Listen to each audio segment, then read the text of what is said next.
doing the show on the road today. Something I have never done before. I hope it goes well. Doing it outdoors too. Two things I've never done before. In a different city. I'm in Austin right now. And I'm interviewing Tim Laielli. Very cool. Okay. We got some beers. Yesterday was the last day of Sober October for him. I didn't participate in that, but yeah. Should go good. We shall see. Get the setup.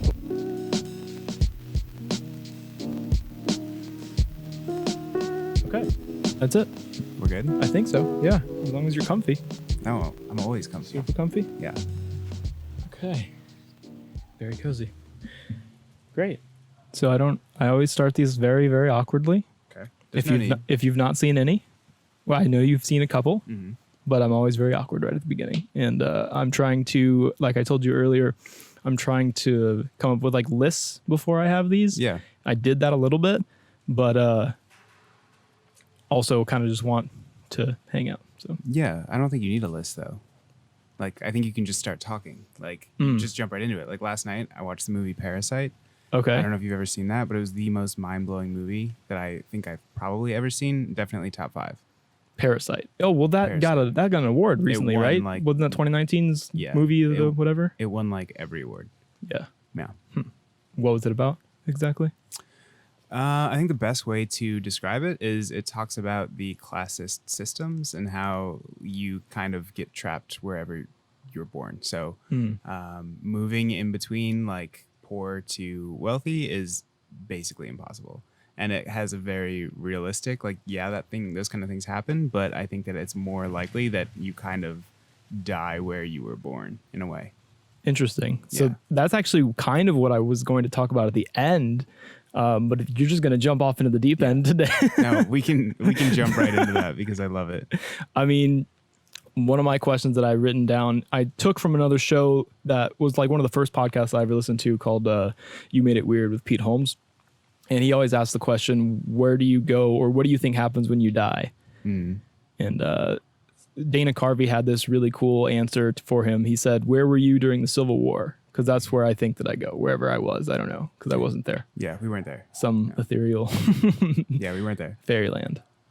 Yeah. So, well, I mean, I honestly have a very, what I consider to be realist view of it, but some people would say it's pessimistic in the sense that I feel like when you die, literally nothing happens and that's it. Like game over, you're done. Dead over. Yep, that's what I think too.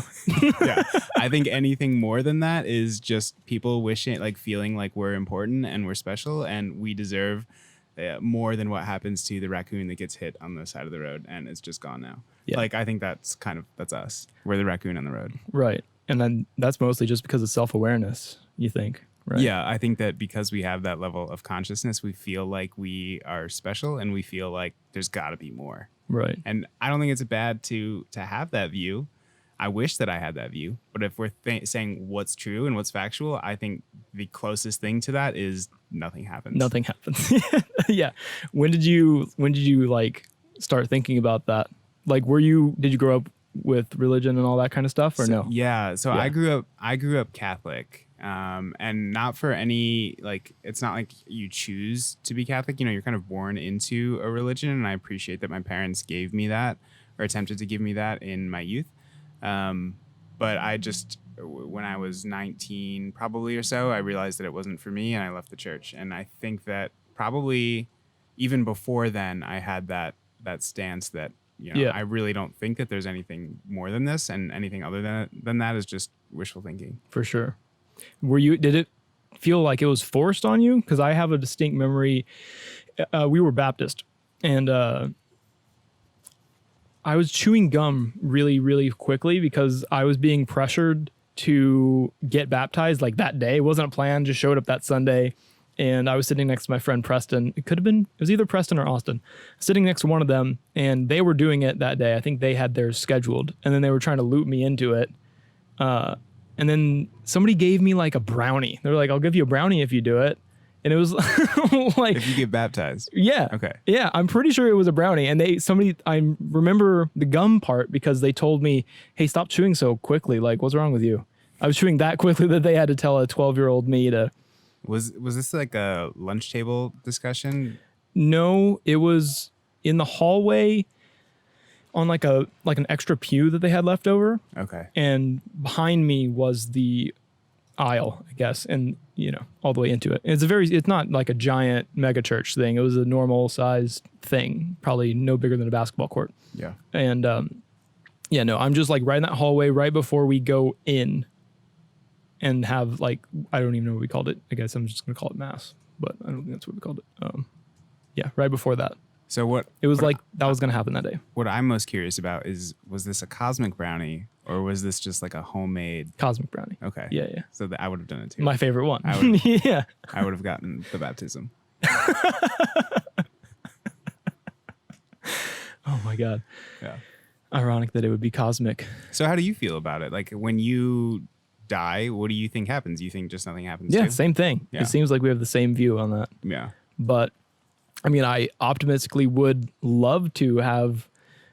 I'm honestly I was never really too sold on the idea of like living with all these other people too that are floating around doing whatever they're doing, being blissful and happy. Right.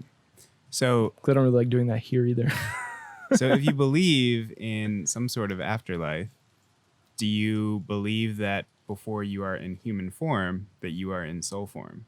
So do you believe that your Galvan, Whichever offends people least, I say it Galvan. okay, Dan Galvan will never existed prior to conception and birth, right? So basically what I'm getting at is you can only be born, you can only be added to this earth, you can never be removed. Because if you die and there is an afterlife, right? So you're here after you were born, but you were never here before. So there's just more and more souls constantly being added to the planet, and they just never go away, and they just continue to float around. But that's assuming that there only is this one world. Okay, so that's the different. Because then we could That's a go different to the topic. multiverse. Yeah, but I feel like if you believe in traditional religion, you don't believe in the multiverse. You believe like this is it, Right. and then there's heaven after. No, I'm multiverse guy. Yeah. Okay. Not that I fully understand it either. I mean, I have a very basic level of understanding of this for sure. I think if we're going to start talking about multiverses, we should break this Sober October and Yeah. How many one of miles these did you end beers. up running after all? Anyway. So I walked most of them just because I'm prone to stress fractures, and I knew that if I started running a lot, then I wouldn't be able to run every day. Right. So I ended up logging 300 miles, exactly 301 maybe. Okay. I got second place to Jenna Ferris, who logged like 325 maybe. So she was like 25 miles ahead of me. Damn. Yeah. You definitely should have hit the ninja in the middle of the night move. Well, my initial goal was 5 miles a day, and then I saw she was crushing that, so I upped it to 10 miles a day. And then I saw she was still crushing that because she just goes out and would run a half marathon whenever she felt like it, Right. apparently. Yeah. Possibly Tim Ferriss's wife? No. She's just out there crushing it? I don't think there's relation, but she Okay. definitely does crush it in her own realm. All right. Well, let's do Yeah, let's do it. Let's go ahead and break it. Thanks. All right. So 1 full month, no alcohol. I did it. You sure did. Yeah. It wasn't bad. Did you do this last year? We did this last year, right? No, this is my first year doing the full Sober October month. I've never attempted it either, so it's not. Well, like I you kind of failed. did, right? No, I didn't. I don't think Didn't so. we? We didn't do it in, We did like 75 hard. We did Right. things like that. but wasn't that in October? I think it was around the same time. Oh, maybe. You might have just did it passively. Yeah, I did. So On I made it accident. 50 days. Yeah. So I guess I did. This is the crushed it. second year of being sober in October. Very good. All right. Cheers, man. Cheers to you. It's this rotating hops IPA. Oh, it's fantastic. That is good. That's really good. Yeah, I can definitely drink that. I wish I could talk about it, but it almost tastes like apples to me for some reason. It's good. It's local. It's from here in Austin. Adalbert's Brewery. Adalbert's in Austin? I thought Adalbert's was somewhere else. No? I don't know. It says brewed in Austin on it, so I think it's from Austin. Okay. I'm down. They make my my favorite Belgian double. I think it's called Philosophizer. Okay. Yeah. I haven't had it. It's good. I log all the beers that I drink on the Untapped app. I don't know if you've ever heard of that. Yeah. When I was a beer snob. Yeah. You still look like a beer snob though. Like, I don't know how I you completely look like, understand. I don't know how you look like this and are not A beer snob. See, it's in there. It's in there. Like, that's why it took me 15 minutes to like look at all the beers and check the ABV and see if we're drinking similar things and all the things. Yeah. Well, this is a good choice. Very good. Thanks for doing this. It's really cool. Thanks for doing this, man. For sure. Back to Multivie. So, okay. So how does your family feel about you not being particularly religious? I don't think that they... I don't know. Is this how they're going to find out? No. See, that's an awkward thing. I told my dad in 2014, I believe it was 14, on a phone call that I was an atheist, and which is kind of true, I guess. But also, I feel like the multiverse thing isn't really atheistic in a way. I think that if Jesus came down to you and said, "Hey man, what's up? I'm Jesus, and when you die there is heaven and you should do cool things," I think that you would be probably Christian. Wait, what? If Jesus came down and was like, "Hey man, I'm Jesus," right? Like stigmata, like holes in the hands, and was like "I'm Jesus." Right. Like, you should go to church because if you make bad choices, you're definitely going to hell. Like, I feel like you would probably be in church the next day. Listen, if I've been presented with truth, if that's true, then sure. I suppose. Well, that's the other thing. Does it say that you have to go to church, or does it just say that you need to have some sort of relationship with whoever? I was told in 3rd grade by a priest that I'm going to hell because I don't go to church every single week. You were Catholic. I was raised Catholic, and we would go to church in school once a week, and I would go maybe 2 out of every 3 weekends with my family. And he told me that wasn't good enough and that I was definitely going to hell. Jeez. And so I think, so I guess my thought of this religion is pretty intense started around then. It's much more concrete than I think they had presented to me anyway. Like, I kind of always didn't really have like a true feeling that it was true. Right. You're always kind of on the fence. I was always kind of on the fence, yeah. Right. So easily persuaded probably either way in certain points of my childhood, for sure. But probably around, I don't know, high school. Everything before that was just, I don't want to go. I don't want to wake up early. Right. I don't want to wear a belt. Part. As a kid, like, that is definitely the worst part. Right.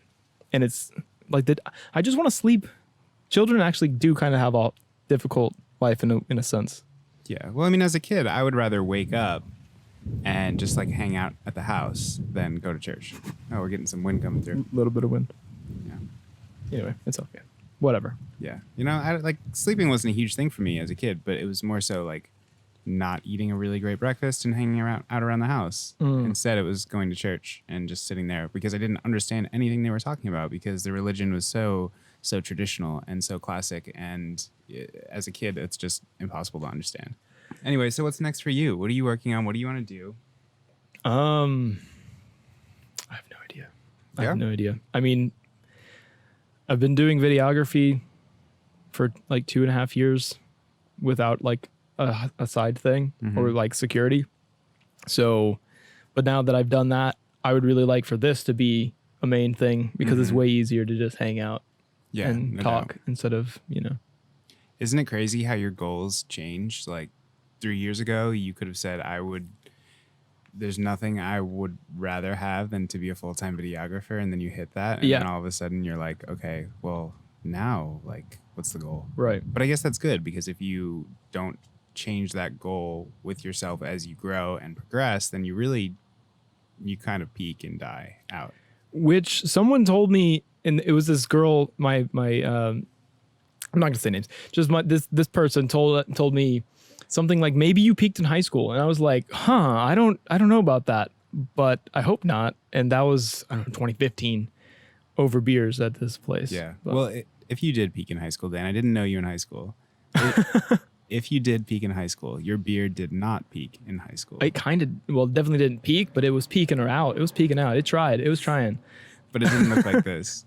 Nobody in my high school had a beard like that. We weren't allowed. I did have facial hair, and I tried to hide it as best I could. We even had like a dress code and everything. So I would Yeah. try and just hide it with my collar a lot of times. So I went to private school, and beards were definitely not allowed.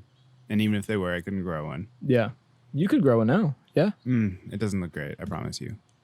And so it's weird when you're in high school and you're 18 and you're surrounded by 0 people with a beard, right? Nobody has facial hair. You don't realize that that's a weird thing because you're surrounded, like that's your normal. Yeah. And then you go to college and everyone has beards, and it's just like a weird adjustment because I didn't know if I could grow a beard. I never like tried to grow a beard. I don't know, like rules like that are just, I think that they affect development, Yeah. you know? For sure. Like we had the same uniform every day. We had to wear a sport coat and a tie, and we had to do the whole deal. And then you go into the real world and you're like, I don't have to wear that anymore. And you have this like little crisis on how do I dress? What's my style? You don't know. Right. Yeah.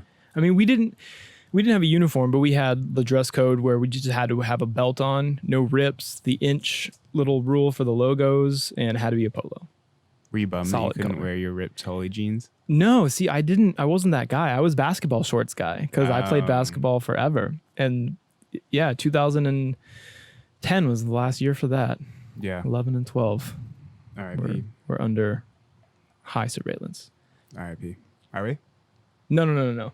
Us at our high school, we were under I high thought you meant surveillance. like people were watching us. I thought it No, was just no, the dude no. in the wife beater. No, he's just being chill over there. Yeah. In Austin, you can't tell if that guy was 55 or 30. You also can't tell if he's homeless or a millionaire. No, I don't think he's homeless. He doesn't appear. He looks like he smells very good. Why don't you go find out? No. He's fine. Anyway. So, man, seriously, I think that I'm struggling. I'm trying to figure out, like, I've continued to evolve and like grow this brand and this photography product, and I'm thinking about what's next. And I'm trying to figure out, because I feel like I had very rare success very quickly. Like I shot my first wedding 2 years ago, and people assume I've been doing this for like 10 years Right. plus. So I've quickly caught up to everybody else who's doing this, and now I see everyone behind me who's kind of like doing the same thing and kind of growing Right. their own thing too. And I have this fear that I won't evolve as quickly as they will. I feel like there's always people, and I don't know if it's just a social media age, but I feel like there's always somebody right on your tail. And Yeah. if you don't continue to pump out product and you don't continue to work and share the art that you're creating, that they're going to pass you. And that's not necessarily a bad thing because it drives you to succeed and it drives you to work. But it's exhausting. I just constantly feel like I'm running on this treadmill. Do you know what I'm talking about? Yeah, I turn it off. How do you turn it off? I just put my phone down and I usually play guitar. Working out is a nice It is nice. I agree. outlet. But when you're working out, you're not thinking about everybody else that's working right now? No. Okay. So Working- this is a me problem. Working about what? Wait, working in what way? Working like out? Just hustling in general. Taking time off seems to be getting harder and harder for me because I feel that pressure to continue to just push it. Right. You also have children. I do have children I think that's a big difference. and a wife. Right. So I have a lot on my shoulders, but at the same time, it almost feels like it's more of just like an ego thing. Like it feels like I'm putting this pressure on myself. And even if I didn't work as hard, if I didn't work as hard as I do, I would be fine. Right. But But I don't want to just be fine, exactly. you know? Right. And you think that you would have that perspective regardless?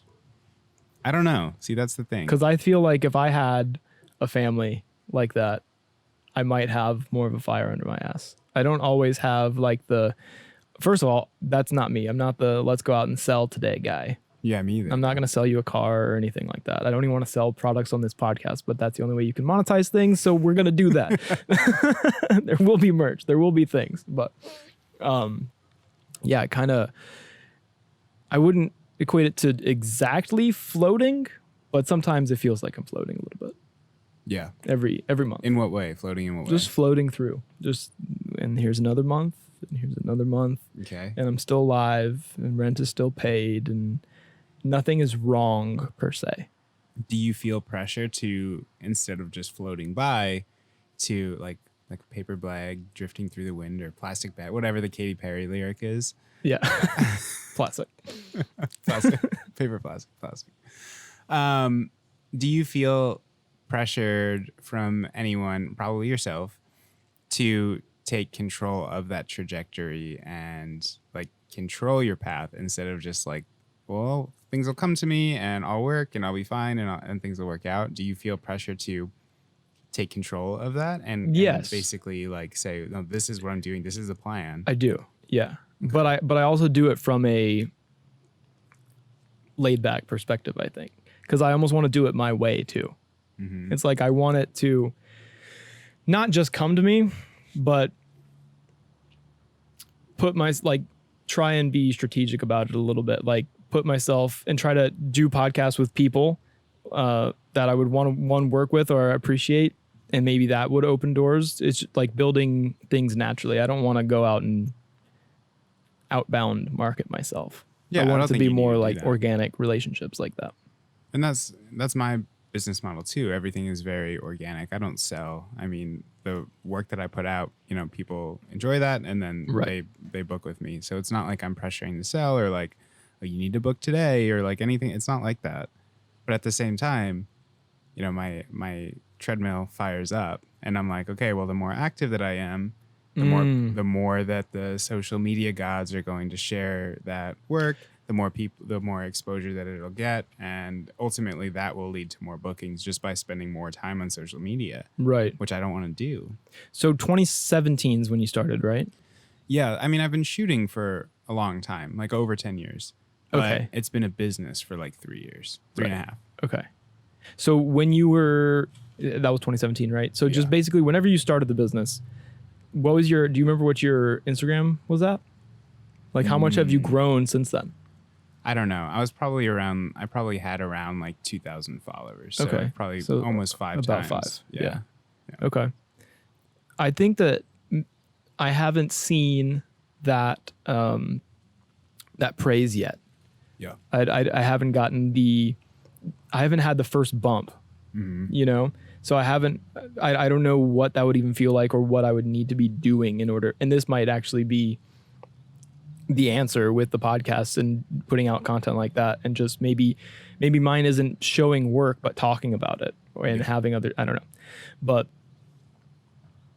I haven't had that little bump of dopamine hit me from like a bunch of followers. And I did once, but it was kind of like not real. I think there were a bunch of bots. And so I just deleted all of them. Yeah. I went from 10,000. I had the swipe up feature. It was cool. And then down to what I'm at, like 1,030 right now. So I didn't like that guy who had 10,000 too. Right. It felt very like, oh, I have eyeballs watching me and now I should be performing. And it was almost like going into a caricature of myself. For sure. Yeah. It can feel that way. Definitely. I know what you mean. Do you feel like you are ever like a character like that? Not like really. Barefoot Tim is in a way, like people, yeah. Right. I would say yeah, actually then. Because like oh, it's Barefoot Tim. Like people say that to me and I'm like, that's weird to me. Or my kids will be like, Dad, how many followers do you have? And it's like like I don't enjoy that. I don't know. It's a weird place to be, and it's not something that I think I expected when I jumped into the whole photography thing.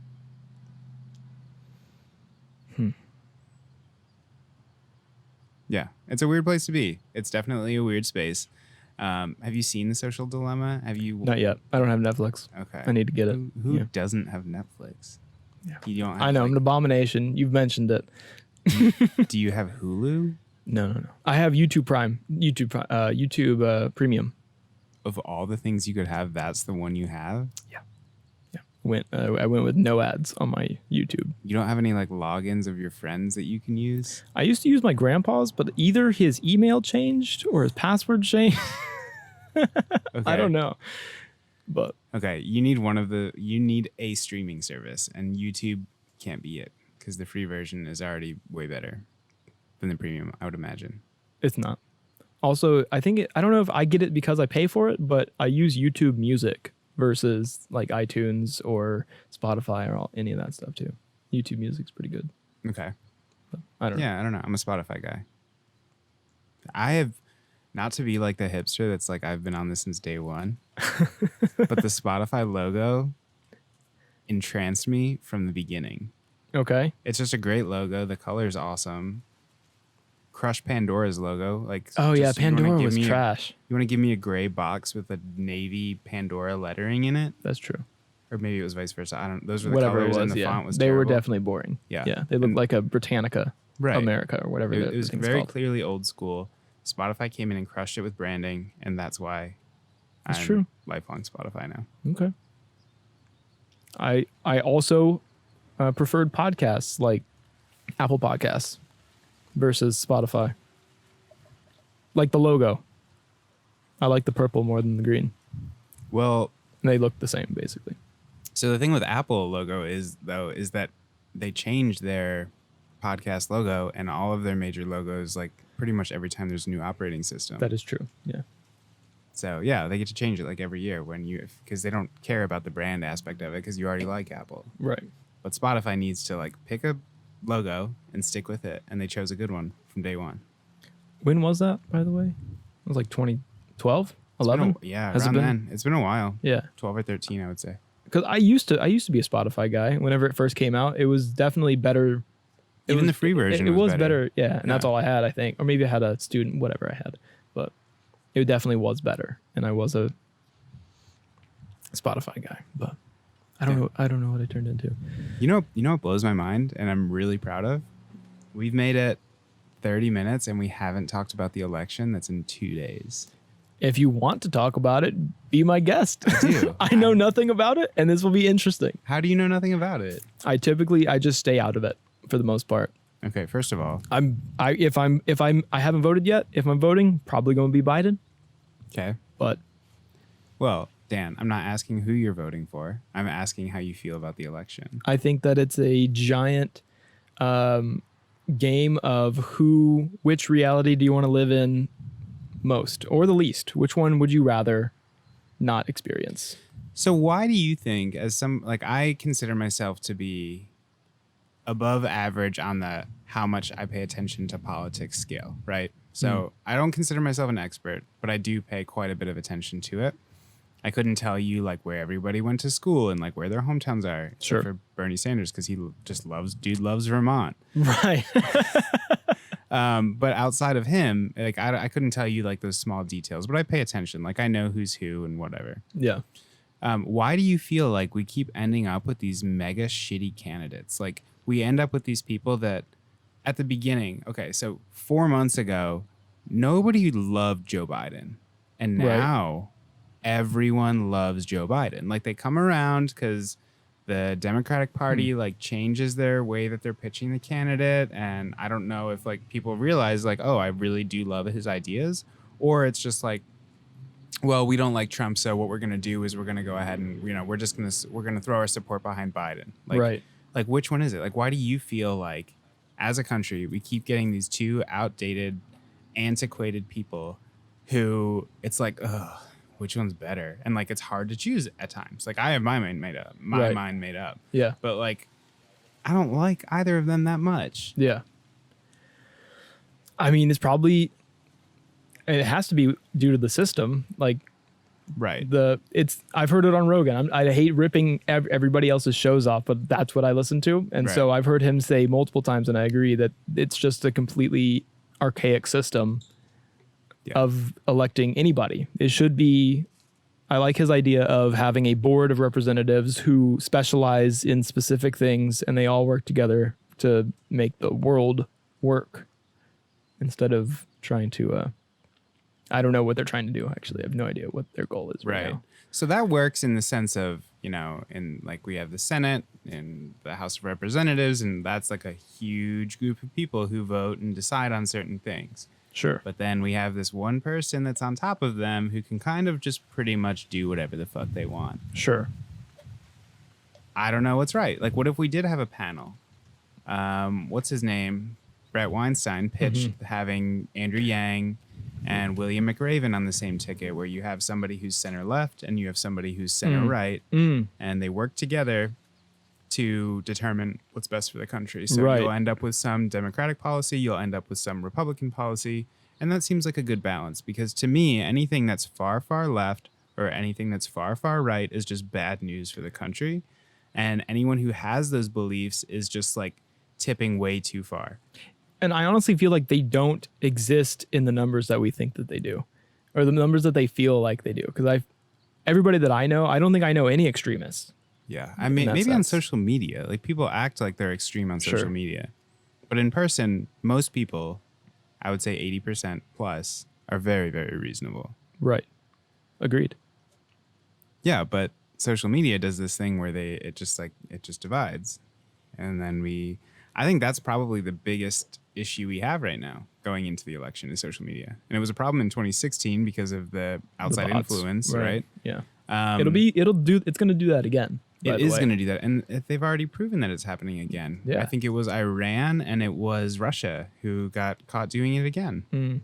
Well, I think I said this on the last episode too, but Bert Kreischer put out he's a comedian. Bert Kreischer put out a tweet that said, "Why wait?" And then you just put Biden and Trump. And for the first like half of the day until about 5 p.m., Biden was up 80% to 20%. And then 5 p.m., it just flips and it's like Trump 90%, Biden 10%. And it was somebody tweeted at him saying that, oh, all the Trump supporters just got off working. Right. But no, he has like a media team that he works with, and they told him that, oh, you got hacked, but not hacked, but it had millions of impressions, and he only got like 30 followers from it. So they were just bots, just like infiltrating his one little tweet poll.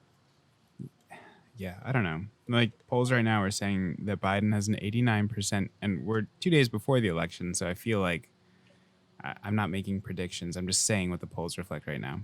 538 is my favorite poll. Like Nate Silver he's just like really big into data and he just crushes it.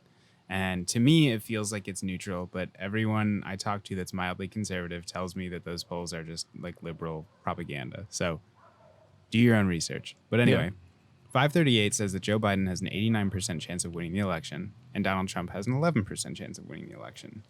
However, Donald Trump's numbers, polling, whatever, are always severely underreported. So he probably has way more support than that. Right. Because people want to be quiet about it because they don't want to be judged. Yeah. Because there is a stigma. There is a stigma. And if you do publicly support Donald Trump, you have the extreme left and even like a lot of the left that says that you're basically, you're supporting a racist. You're a complete piece of shit. Yeah. So it's probably tough, I would imagine. I am not a Trump supporter, but I would imagine that it is very tough out there for Trump supporters to publicly do it. Although, unless you double down like he does, that's the only way to like get away with it for somehow. Or if you take the same commute to drop your children off at cheer and you come across the Trump parade every single day. Right. That is actually why I think Trump is going to win, by the way. You think, okay. I feel like there's a lot of so let's make public predictions right now. I think Trump is going to win. Yeah. Okay. And yeah, go ahead. Okay. So I do think that Biden will win, but I don't think it will be by as large of a margin as we're led to believe. Yeah. Yeah.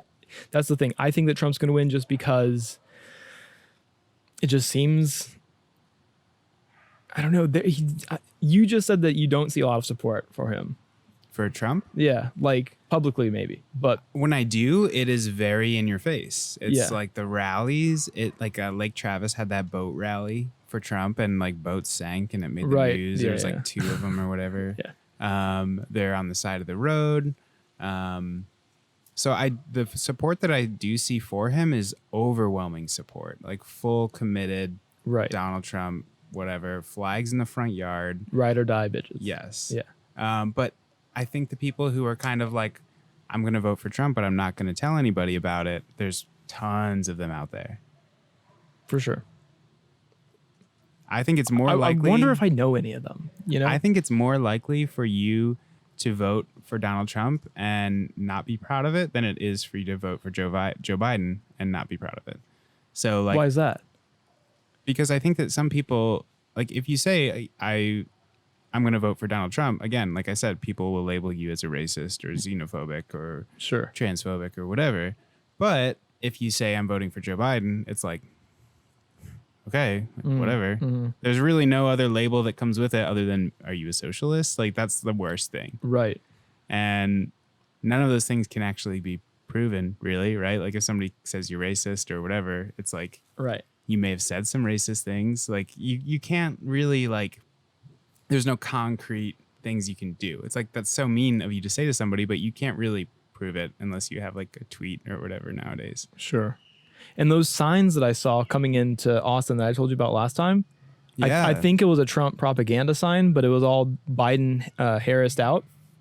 Mm-hmm. And the ideas on it made sense to me, is all I'm saying. Okay.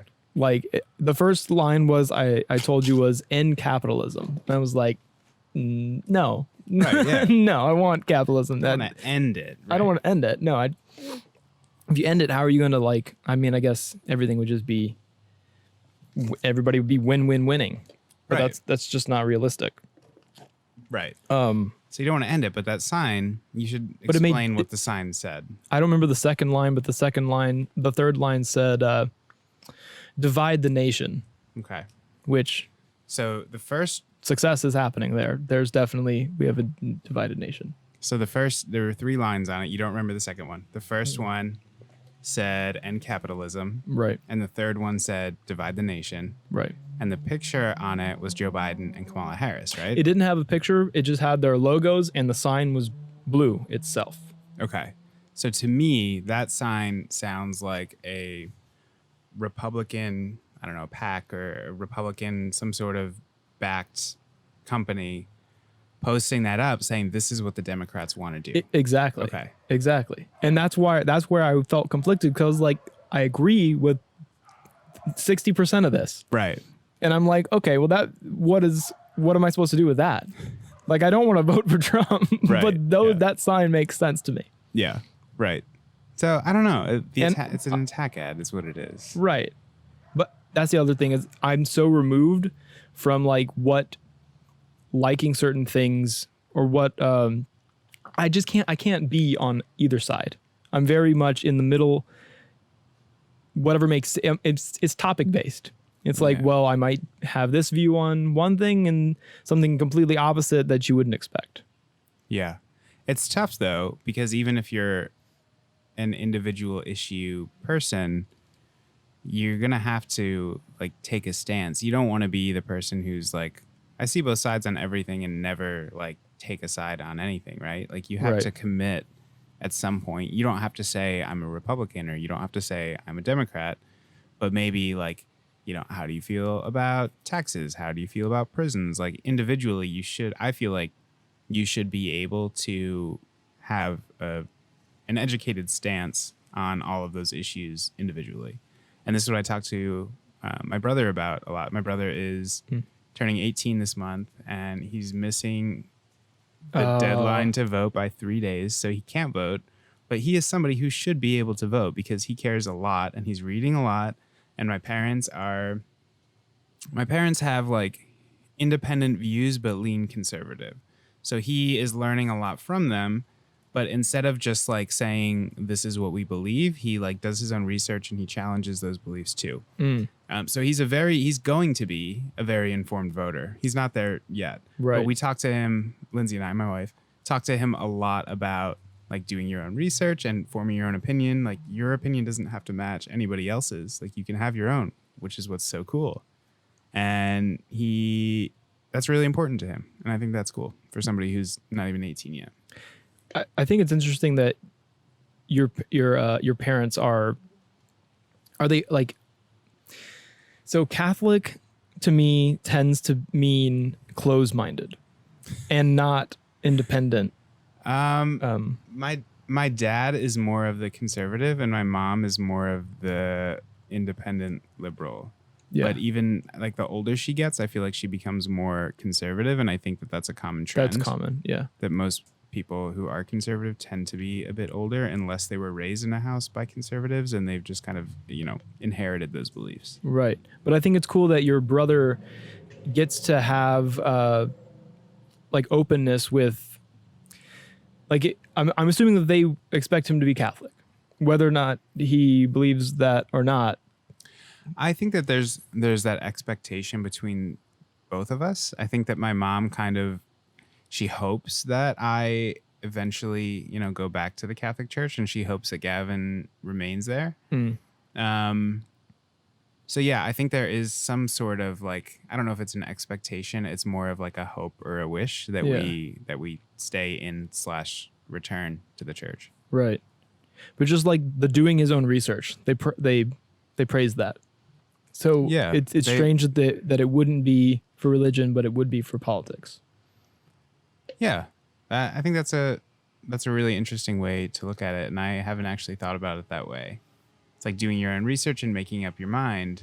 Yeah. In search of truth. But only in like certain circumstances. Like she doesn't push her faith on me anymore, or on Gavin currently, but she definitely does, like, I can tell that she probably prays that like we find religion and we find comfort in the Catholic Church. And I just don't see myself returning, and I think that's kind of tough for her. Yeah. Yeah, I remember my dad, whenever I told him that I was an atheist, I think he may have silently cried to himself. I'm not 100% sure, but he said something like, if you've accepted it in your heart or something like that, you always return. Basically, everybody always returns somewhere. Whether it's on your last dying breath or where it is, he thinks that I will return. Yeah, and maybe you will. Who knows? You don't really know. But, sure. I mean, you keep referring to yourself as an atheist, but I feel like you're probably more agnostic. That's the thing. Yeah, that was 2014, 15, and I just don't know. Right. I just don't know. So you're agnostic. Yeah. And the difference of that being atheist is basically a firm stance that God doesn't exist. And agnostic is basically like, we have no evidence, so how can you say either way? Right. Yeah. We have no evidence. You can't make a decision on anything without having the evidence. And I feel like the Bible, to me, is not a sufficient enough form of evidence that God exists.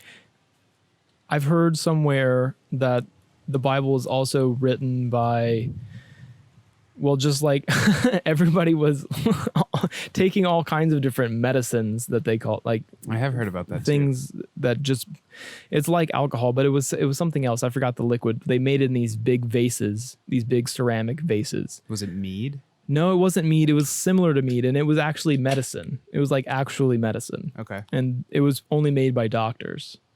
All these like medicinal, probably cannabis plants and other mushroom type of drinks and fermented things, you know, like wine and mead and things like that. So yeah, I mean, I don't know. It's hard to take something that was written from, 1500 to 3000 years ago, depending on which book of the Bible you're talking about, and read it for face value today. Like things, I feel like you do need an impartial linguist to go through and explain everything. Because things back then don't mean the same things that they mean today. Like, I think the language has changed so much that, I don't know. I'm a skeptic in pretty much every way. Same. But also, I don't know if it's so much skeptic as much as just I'm waiting for evidence to be presented, like you were saying. Right. And I think that's a good... Is that skeptical? I think that's a good approach. Like, why would you make up your mind before you have any sort of evidence? Like, have you had any sort of overwhelming experiences in your life where you're like, that was for sure a ghost, or that was for sure like religious? Like, I feel like any sort of supernatural experience or anything that's convincing to you that this world and what we understand it to be isn't necessarily that way. Because I have not. No, I would say no, I guess. I literally had this conversation on the last episode too, but I'll just go through it really quickly. I saw this, I was driving this girl home, her and her boyfriend. We were dropping her boyfriend off and she was tired, had a long day, so I drove her like an hour and a half to drop her off her boyfriend. And so we're on this dusty back road and I see this boy walking towards us on the driver's side. He just looks like a white, like he jumped in a pile of dust or like flour or something. He was white. And even his clothes, he had an overall little outfit. He looked like Huck Finn or something. Okay. So he was there and it was just like really quick. I'm driving 60 miles an hour, so I didn't get a great look, but it looked like a real human. But it was like 3:00 in the morning on a dusty back road. Did I really see it? I don't know. Right. And it didn't seem like angry or anything. And this isn't really existential, like, do I believe other worlds exist and that type of thing? Yeah. But I don't know. He seemed real, and he was there when we came back, walking the other direction, still on my side. He was still there? Yeah, but walking the other direction because now he's still on my side, going back home. Okay. So you saw him twice. I saw him twice. So either that was a ghost that was just chilling out there, walking around, up and down. realized he has been going the wrong way the whole time. Yeah. And you both turned around at the same time, and then you crossed again. Right. Or, I don't know. It was either a ghost or it was a real person. I don't know, man. I have no idea. Like, I've yet to have an experience where I feel like I haven't been able to convince myself that it was something supernatural. I feel like I always have a reason. For example, I photographed this couple in one of the most haunted hospitals in Texas. So it's in Yorktown. Is it still functioning or no? No, but Okay. You can go there. You can like request a private tour. It's shut down. The wall, like the ceilings are collapsing. There's like all these stories, like all the ghost shows. They've all been there. I went there and I photographed a couple, and I had my light stand, right? And I moved my light stand, and I set it down, and the ceiling fell down and hit me right in the face. Oh, I remember that story. Okay. That's right. And so like I made the joke like, oh, like I wouldn't believe in ghosts if they hit me in the face or whatever afterwards. But like I had a big umbrella on my light stand. And so as I was moving it, it's very likely that I just bumped the ceiling because the ceiling tiles, everything, like every structure in this place is a disaster. Yeah. So to me, it's very likely that my umbrella just bumped it and it caused the ceiling to fall down. And that's what hit me in the face. Sure. But somebody who's not as skeptical as me could have very well left that place and been like, that place is haunted as hell. And a ghost made the ceiling collapse on my face. Is that skeptical though? You could be skeptical the other way, right? What do you mean? Like you could think that you're skeptical of ghosts' existence, like because you I are. am, but I want to believe in them. Oh, you do want to believe in them. I do want to believe in them, but I always find a reason to be like, so I can tell you why that wasn't a ghost. Like why XYZ happened, why maybe your eyes were playing tricks on you. Right. If you only saw that person walking on the side of the road once, I would say your eyes were playing tricks on you. Yeah, I agree. But you saw him again, so I feel like that was probably a real person, and he just like, I don't know, maybe he was walking to get his mail or whatever. Sure. Like there's probably something he was doing. Like that was probably a real person. I guess. Again, Because 12, my mom, 3 a.m. My mom, Dusty. Look white, look like a ghost. my mom has ghost stories. She has religious stories about seeing the Virgin Mary at the foot of her bed when she was a kid. She was adopted and lived in an orphanage for a little bit as a kid, and she walked like 10 miles across the city as a child, like a 6 or 7 year old, maybe 8, like an 8-year-old child with a friend, back to where she was living, and she got there safely. Like she has some crazy stories for her. So for her to believe in, most likely like religion, but also ghosts because she had that experience, that makes sense to me. But I'm wondering, as somebody who's so willing to like seek out these things and like actually see ghosts and actually like be open to those experiences, nothing has been convincing enough for me. Yeah. Well, your mom seeing the Virgin Mary could even have been like a hope And then I would ask whether or not she experiences sleep paralysis on It's the regular. possible, right? Like there's always something that it could have been. And to me, the could have beens are always more realistic than it was a vision from heaven. Right. Yeah. And I don't think negatively about anyone who has those beliefs because like I said, I have never been there. Like I have never had something happen where I was like, that was definitely God. Yeah. But I don't know, man. I always just find myself feeling like your mind can be manipulated by so many things, like by a lack of sleep or by whatever. Like there always seems to be a reason like for what happened. And we can't explain everything, but we can explain most things, and we can explain exponentially more than we could explain when the Bible was written. Absolutely. Like when the Bible was written, a bush being on fire was a big deal. And now we have like 5% of the country on fire. But we know that it's because we are absolutely a disgrace to the planet and we are causing it to burn. I stay away from news. All bad news.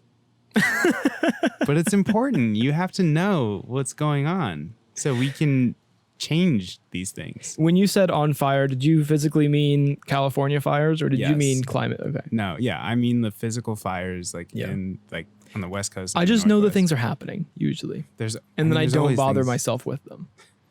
Things are always happening. Yeah. What makes you care? Maybe I can find a way to make myself care more. If I can figure out why you care. I going back to the children thing, I think that might have a little play in it. Like you're wanting to see something better for your peeps.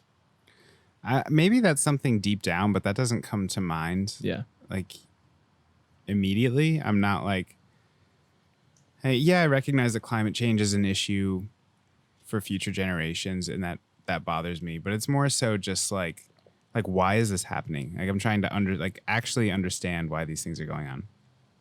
And so I feel like just I try to educate myself on these topics so I can talk about them. But really, it's not much more like it's not a whole lot deeper than that. It's just understanding the world that we live in and why it's this way and what our options are to make it a better place, I guess, for future generations. Because when we die, nothing happens. So, yeah, I mean, I think that's what it comes down to, I guess, is like making the world a better place for the people after us. But also, like, I want to live in a cool place too. And maybe that's selfish, but like, I think we should fix the problem so we can be the ones that are like, hell yeah, we fixed it. Right. And then everyone else can have a cool life too. Sure. And that's also kind of, so I think that we kind of live in either heaven or hell right now. That's a good way to put it. And like we are all God in every, like we are all our own gods and but it's all of our own lives, and that is almost like what the multiverse could be, is we have universe in our head and everybody is in their own universe at all times. And so you are God, and whatever choice you make, you're what you going to value. be in good things or bad things. And what you value and what you spend your time on. Sure. Yeah. Yeah. I could see that too. I think that especially now with how polarizing things are, people get caught up in that like mentality of like the us versus them mentality, right? So if you vote for Biden, you're saying us versus them against people who support Trump. So it's like good versus evil at all times.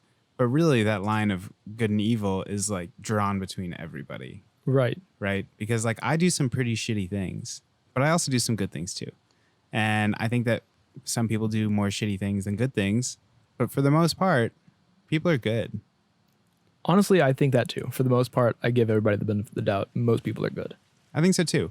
And I think that what's really interesting is a lot of people are really quick to write off people who support Trump and say that they're, you know, we talked about it, like they're racist or whatever it may be.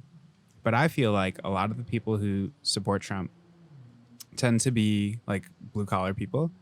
And I mean, the data shows that, so that's not a surprise really. But people who, and I don't want to generalize, but a lot of people who are blue collar are so like very, very caring about other people. So for example, like if you got in a car crash, the first person that would probably, and there were like 20 people around you that saw it, the first person that would come running to help you is probably somebody who's like blue collar and like strong and is like willing to put themselves in harm's way. Right. And so just because they vote for Trump because they don't want to pay more in taxes and maybe the other things aren't as big of a priority to them doesn't mean that they're evil or they're a bad person. Agreed. Yeah. But that's not, a lot of people don't feel that way. A lot of people are like, oh, if you support Trump, like you are trying to like blow up the earth. Basically, like you're making the world a worse place. And again, I'm not voting for Donald Trump. I am voting for Joe Biden. Yeah. But I don't think people that vote for Trump are bad people. Agree. Yes. There have been times in the past where I've heard Trump say things that have made sense every now and again, but it's not very frequent and not enough at the time. Right. And so people are saying like maybe he's the worst president ever. And maybe he is. Who knows? Yeah. It's very possible. Do you think but he has done good things too? The scum of the earth? I don't think he's a great person, but I think that he reformed prisons in a way that haven't been reformed in a long, long time. I think that's good. And I think that he developed the Space Force, which is protecting the satellites in space from other countries. Doesn't protect us from aliens. Yet. Which a lot of people think that's what it's for, but it's mostly just like protecting our space property, which with a wife who is now officially an attorney, property law is a really big deal. And so those two things are what I would say his major successes are. Everything else, not so great.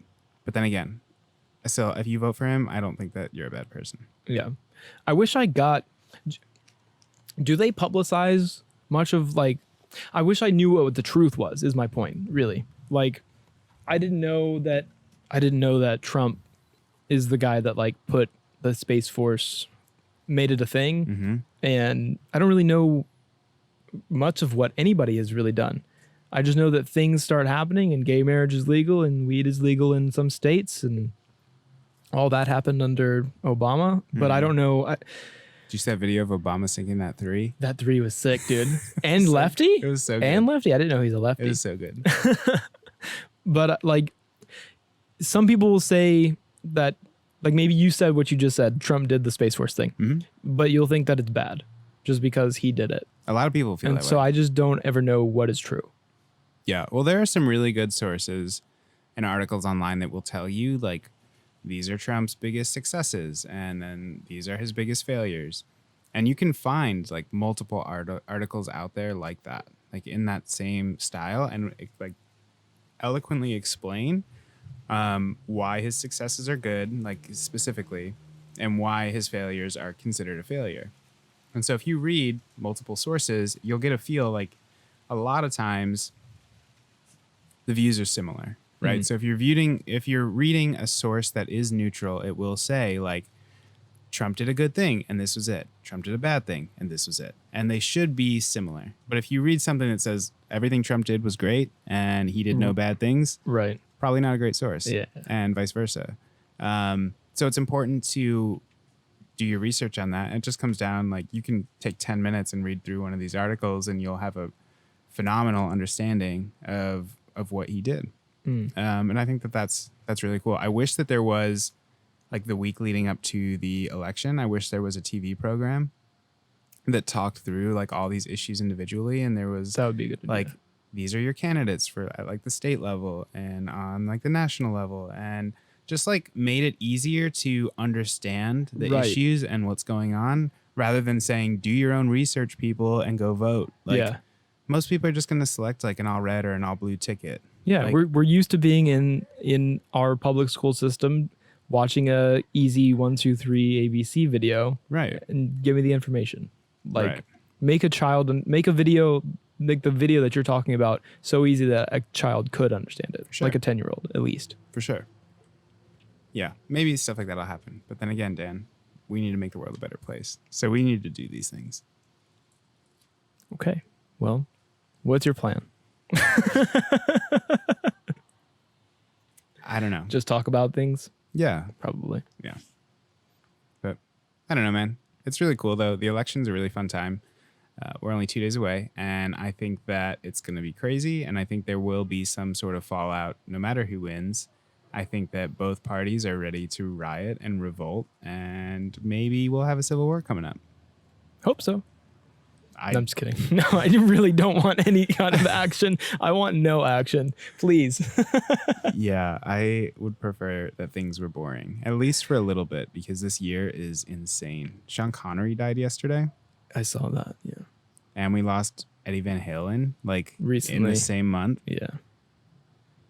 I don't know, man. I can't take it much more, but I feel like now that we've hit this like snowball rolling, will things get better? It's like it's not like January 1st of 2021 is going to roll around and the world's going to be a phenomenal place. We're still going to be picking up the pieces from 2020. Right.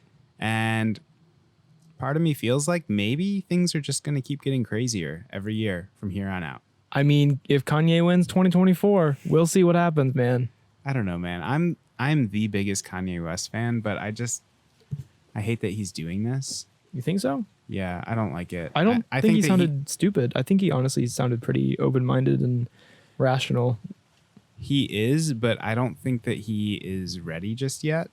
And I think that he has quite a bit to work through on his own ego. And does he want to make the world a better place, or does he want to be the person that makes the world a better place? Sure. Like what is it called? Messiah complex? Is that what it's called? It's something that, I mean, Savior complex. He's called himself a god. He's called himself a genius. He does all that stuff. Right. And part of me wishes he would just like stick to music and that he would continue to develop his social and political stances. And maybe instead of just running for president, working on pushing out policy first, because it feels like a power grab that he's running for president. The gates are open for all and just everybody right bets now. are off. Yeah. For real. Donald Trump was just open that wide up. Everybody looked at him like, oh, if he can do it, I can do it. It's like one of those things where, well, yeah, I mean, anybody that looks like you made it. Do you remember when Arnold Schwarzenegger won in California? You probably don't. I do. I know that happened, but I'm from Texas and it didn't matter. Okay. So, and then before that, I mean, I'm sure there's been other celebrities, but then there was Ronald Reagan, who like, I think he did the acting thing and then was a politician and then eventually became president or whatever. So it's like, this has always been around, but I think Donald Trump is the most extreme example of anyone can be president now. Yeah. But yeah, my point is like, now's the time for him to strike. If he's going to, it'd be now and 2024. And in 4 years can change, man. So maybe he will come to his senses like you're hoping. If Kanye was serious about running for president in 2020, he wouldn't have missed the deadline to That's true. be on ballots. But maybe he's such a marketing genius that he wants 4 years of headway. And he's going to talk about it forever until it happens. Maybe. It's possible. But then again, we kind of go, I feel like there's no way to really make progress. If you're going from a Democrat president to a Republican president every 4 to 8 years, we just keep flip-flopping on these policies. And we never get a substantial enough amount of time to make any progress. Right. We're just in a vicious circle. Yeah. It's like, we'll do something cool, and then 4 years later it's reversed. And then we'll do something not cool, and then 4 years later it's reversed. But maybe that's why it works, is because the good policies aren't forever, and the bad policies also aren't forever. Yeah. It's just not efficient. No, it's not efficient at all because the balance keeps going back and forth. What if we constantly had that balance? And that's when we go back to that, like that center left and center right candidates and the board or whatever you mentioned, balancing those policies along the way instead of just reversing and rewriting. Live. And yes. Yeah. Instead of having it go back and forth like, that's the system. That's exactly That's it. what we need. That's exactly it. Because you can manipulate it on the fly equally somehow. Right. Yeah. I like it. How long do you think those people stay in office? Forever? Until they die? I don't know. Until they exhibit some form of egotistical thing? Lifelong appointments are rough, especially for the Supreme Court. And the Supreme Court right now, we have 9 justices, right? And now we're about to have, it's like a 6-3 Republican to Democrat split. So basically any sort of major bill that major like case that comes to the Supreme Court is overwhelmingly going to lean to the right. But as a response to that, and maybe it's not 5-4. I think it's definitely 6-3. So as a response to that, people are asking Joe Biden if he's going to add more justices to the Supreme Court because he, as a way to like game the system, basically. So if Joe Biden adds like, let's say 2 to 4, I guess he would need, if he were to add 2 justices to the court, it would be a 6-5 split. So it would be much more reasonable. Right. But I think that's insane. The fact that the president can decide if they want to add more justices to the Supreme Court when there's always been 9 because it's not in their favor. That's bullshit for sure, right? Well, and you wouldn't have to get rid of anybody? No, they're saying just make more seats. Just like make the table bigger. This is like, let's just print more money. That's what it is. Yeah. Yeah, it's just like as a response to something you disagree with, just change the rules, change the game. See, that's interesting too, because don't you feel like you do that? In what way? Not change the rules, but like, okay, figure out the way to get what you want without, I don't know. But like Maybe almost like the rules don't apply yet. Maybe as an individual, Yeah. you try to create the best circumstances for yourself, but not for the United States, which affects the whole planet. Sure. Yeah. Like, I don't know, probably not quite 25% of the influence on Earth, but probably around there, right? Like people make movies in English in like Africa because they know that the movie game is all about the US. Right. I mean, I don't know anything about them making more seats. I didn't even know that there was only supposed to be 9. Yeah, man. There's only 9 seats. I mean, I guess it'd be fine. What would be the difference? Like, why would that even, is it just because they're changing something, or like, No, why is that a problem? Wouldn't that be better? The issue is because the Democrats would be pissed if the Republicans did it, but they're going to do it themselves. And so they're going to like push the envelope forward. And then in a couple years, the Republicans are going to do the same thing, but stronger back. And so you keep having that like push, pull. And then all of a sudden it's like push, Right. So it's like, And that's the Civil War again. Yeah, there it is. Right. Yeah. There's always just this like, I don't know. It really bothers me as somebody who, like I said, I'm independent, but I lean left. And so I want to see the left doing like good things. Like I want to see them making themselves look good. And so it's frustrating to see them do things that would piss them off if the right did it. There's no like morals. There's no accountability in any way. Like I said, no, just change the rules of the game and then you win for a couple of years. The whole system needs to be just thrown out. Maybe not thrown out, like just reformed. The whole thing. So are you familiar with the Electoral College?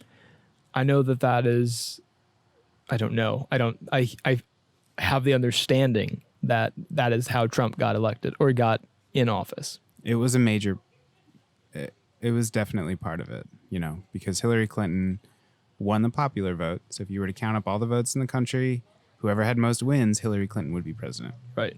But instead there's this like filtering process where depending on the area that you're in, like whoever wins that area, then your state like representatives, you choose a certain number of delegates, and then those delegates vote on who's president. So the way that the lines are drawn changes the game completely. But the issue with that is there have been, I want to say, 5 elections where the person who becomes president lost the popular vote.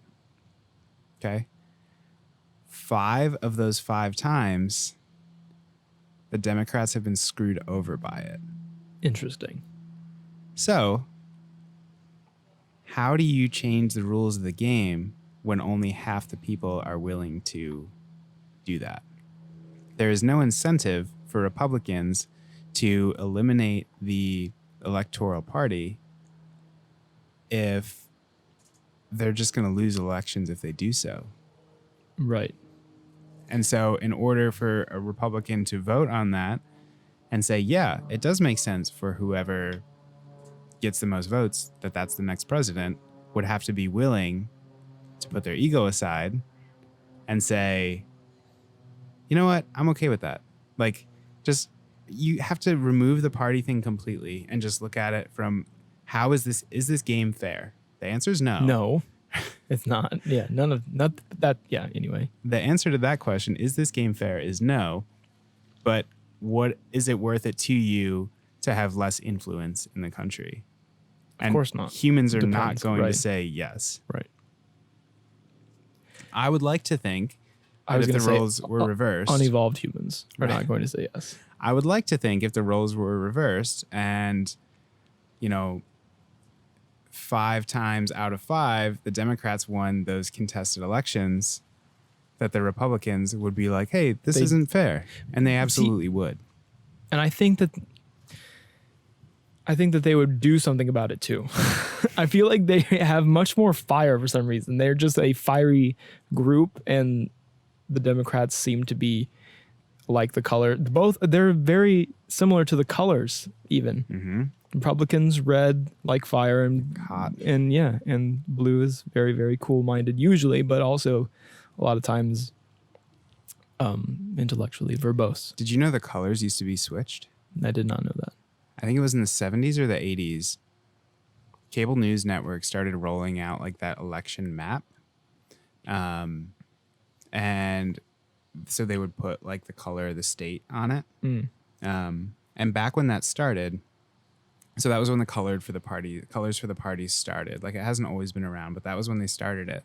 And back then, Republicans were blue, and Democrats were red. And then at some point shortly after that, they were just like, nah, we don't like this. And they just like switched the colors. Like, it's not an official color. That's just how people view it. Interesting. And so at one point they were probably just like, no, these Republicans are fired up, like fire, red. Yeah. I mean, also alliteration. They probably like Republican red. Democrat.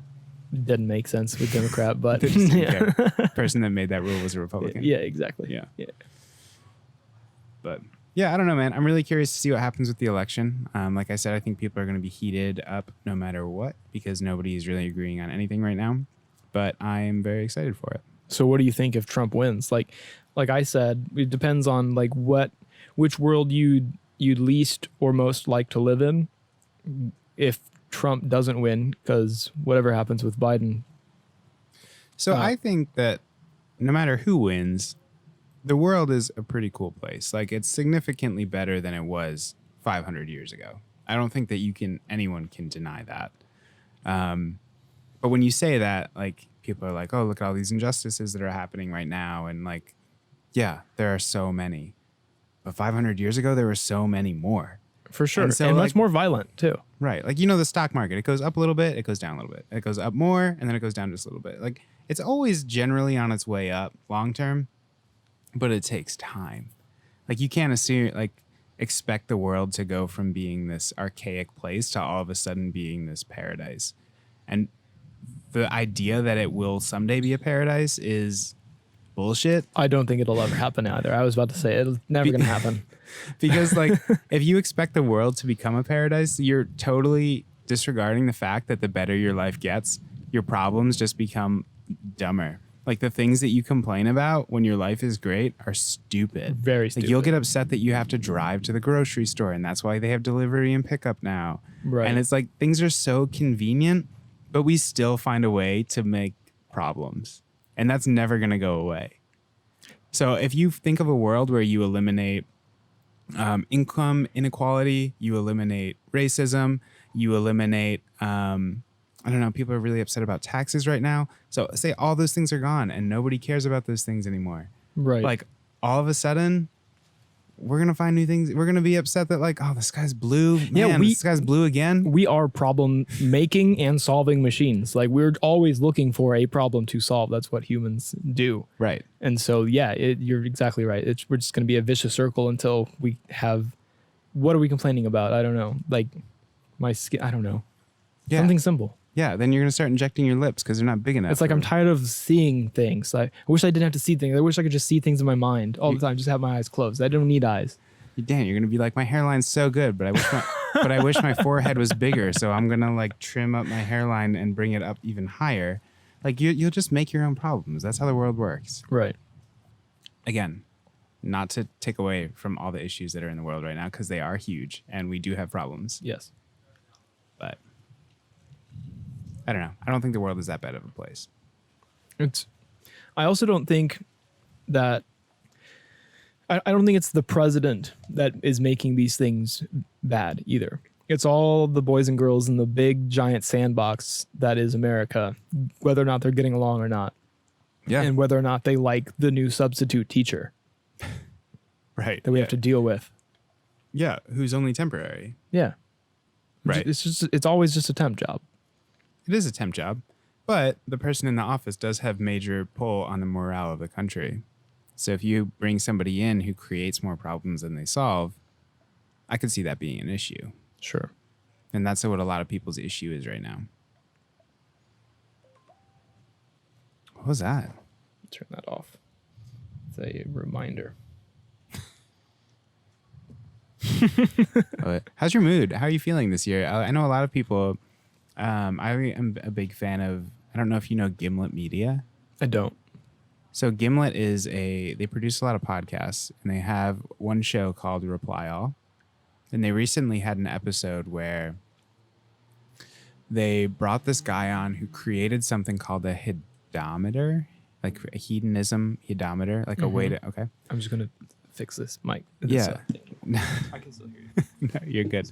Okay. So they recently had somebody on who created their own way to measure the level of happiness of people in the world, right? So what they did was they extracted all the words from Twitter and they attached a number of the level of happiness to each word. So for example, they took the word I think on a scale of 1 to 10, 1 being the most unhappy words, the words were suicide and terrorist. So those were the least happy words that somebody could use. And 10 was happy and excited and things like that. And so all the words in between, whatever, 1 through 10. And so they've been measuring the words that have been tweeted on Twitter for the last 12 years. And we are on a slow decline of happiness over those 12 years based on that specific metric, right? So when I'm in a bad mood, I don't post on social media. Yes. So it's not factoring that in. So maybe things are actually worse than we think, because I'm more likely to post when I'm happy than when I'm sad. And I think that's probably the case for most people. However, we're on this slow decline, and you see these spikes on Christmas, people get stoked because Christmas is cool. Sure. And Thanksgiving because they get to eat really good food. Anyway, we're on this slow decline. The lowest it's ever been in the last 12 years was on the day that George Floyd was killed. And the day that, do you remember when that white lady in the park pulled out her phone and filmed that black guy and said that he was harassing her? For existing? No. Yeah. Didn't see that. Basically, he asked her if she could put her dog on a leash, and she lost her mind and started filming him and screaming, saying that he was harassing her. And yeah, it was really bad. Anyway, those two things happened on the same day. Oh God. And so the happiness scale tanked on that day, rebounded, and is still declining. So what I'm asking you is, how's your mood this year? This year, so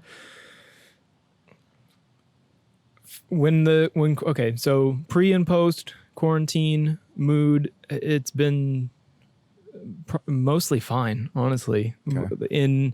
Whenever it first started, up until every month, really, there's about 2 or 3 days, usually in a row, that are kind of iffy and depressive.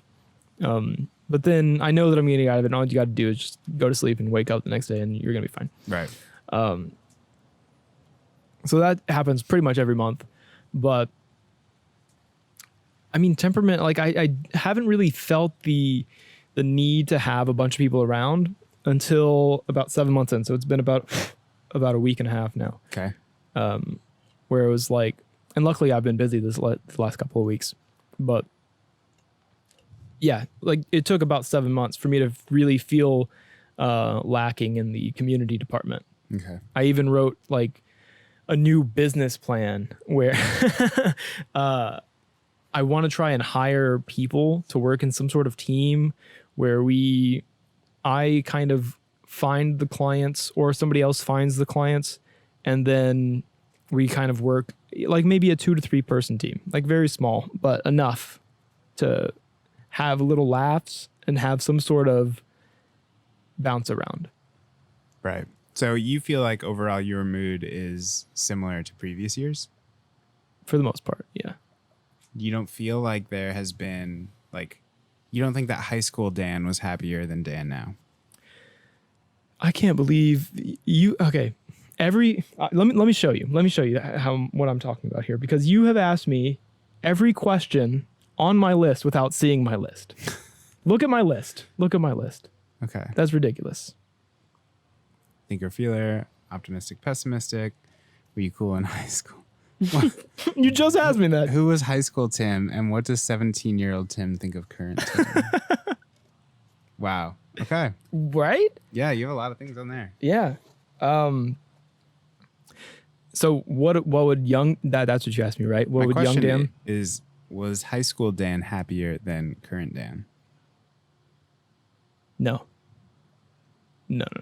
No? It was different. It was different. I'm pretty sure I have the same happiness level, besides, like, I technically don't have a job. Neither do you. You know, like, we don't have a boss per se. Definitely have a job though.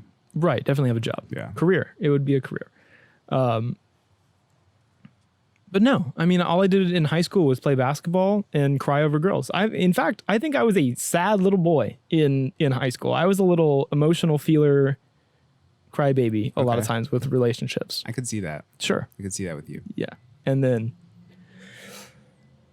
yeah. Anyway, Yeah. sad guy a lot of the time. And recently, I've not recently, but over the last 6 to 8 years, I've definitely grown more into solo. Not that I don't care, but just like more very, very okay by Right. myself. I entertain myself all the time. You seem to be very okay with just like chilling on your own. Yeah. See, I feel like when I was in high school, I didn't know what anxiety or depression were. Me either. I didn't even know that those were things really. Yeah. I just learned what they were like 2 years ago. But like one day I just like woke up and was like, I'm sad as shit. Like I just woke up one day and was like, the stuff in the world is really heavy. I don't know what it was. It was almost just like somebody just pulled the blinds up and I was like, fuck. But I don't know where that came from. I had already had Emery at the time, so I was already a dad. But I don't think that it was like, I didn't have this overwhelming worry that like, what kind of world was she growing up in or anything like that. I just woke up one day and was like, this is really hard. And so I would say I was for sure happier in high school, but I also think it was because I was so naive and I didn't understand what the world was like. And I almost feel like emotionally unprepared for what was ahead. And so I think that that's kind of what I try to give my kids, is try to give them a very realistic outlook on the world and not quite treat them like adults because they're not ready for that, but allow them to feel when things are kind of shitty, because I want them to realize that that's kind of normal and that will happen in your life. Right. And I think that maybe as a kid, my parents kind of did everything they could to give me the best life. But when you do that, it kind of hides all the hard things. For sure. Yes. And so I try to make a very conscious effort with my kids when something is hard to let them feel that without obviously like totally just burying them in like Yeah, you don't want to responsibility. traumatize them. You just want Yeah. to give them a little microdose of reality. A microdose of reality is what it is, because I think that I was definitely missing that as a kid. Did you get told no a lot to most things, or? I'm definitely the no parent now. Like I say no all the time to my kids. Yeah. But I think that I was an only child until I was 12. And so most of those formative years for me were just like me and my parents. Mm-hmm. And so my mom is very, and she still is to this day, like very involved. Even with my brother, who is a senior now, like she's like very involved in his life. When she's here and she's around, you know, her grandkids, she from the minute the sun comes up to the sun goes down. She's like 100% attention on them and just like very focused and like make sure they have everything that they need. And just like, she's amazing. Like she does a really, really great job. But I think that she's also afraid of like she wants to take all the pain away. And sometimes you need to like let them feel that pain a little bit. Pain is very useful. It is. Pain's extremely useful. And that's what high school was for me. Okay. And yeah, that's kind of who I asked you about characters earlier. Yeah. And that's kind of who Fitbeard is. Okay. Because they are characters. All of my accounts do tend to be characters. Okay. Except for the Dan Galvan one. Right. You know? But yeah, high school me definitely felt things.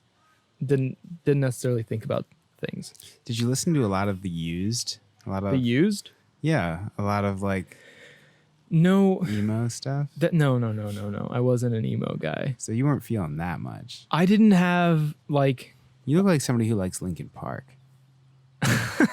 I think that's a compliment. Honestly, it seems like a compliment, but I'm not sure. If you think that's a compliment, you could also love Linkin Park. I don't even know Linkin Park songs really. I couldn't name anything for you. They right have now. 4 good ones.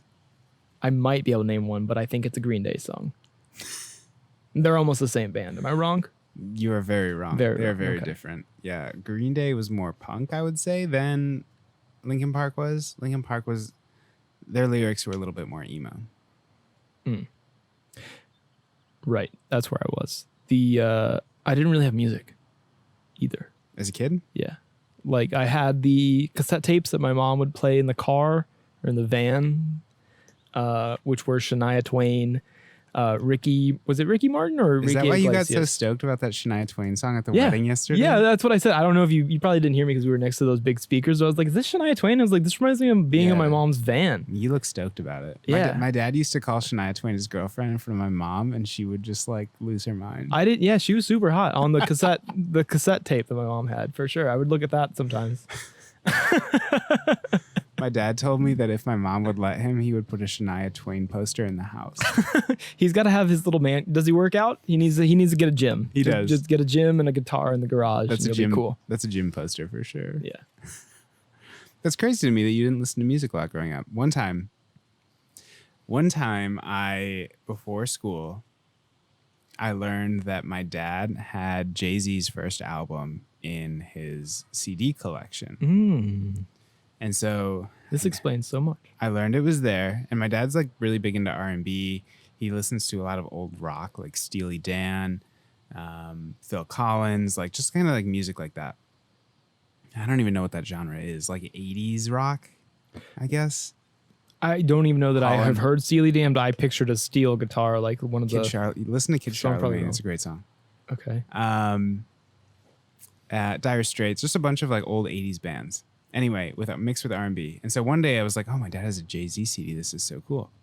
And so I knew it was there for a few weeks, and then the school like ended. We had our last day of school, and I started summer camp at the Y. And so one day I put my Walkman in my backpack, and I was like, I'm gonna grab that Jay-Z CD.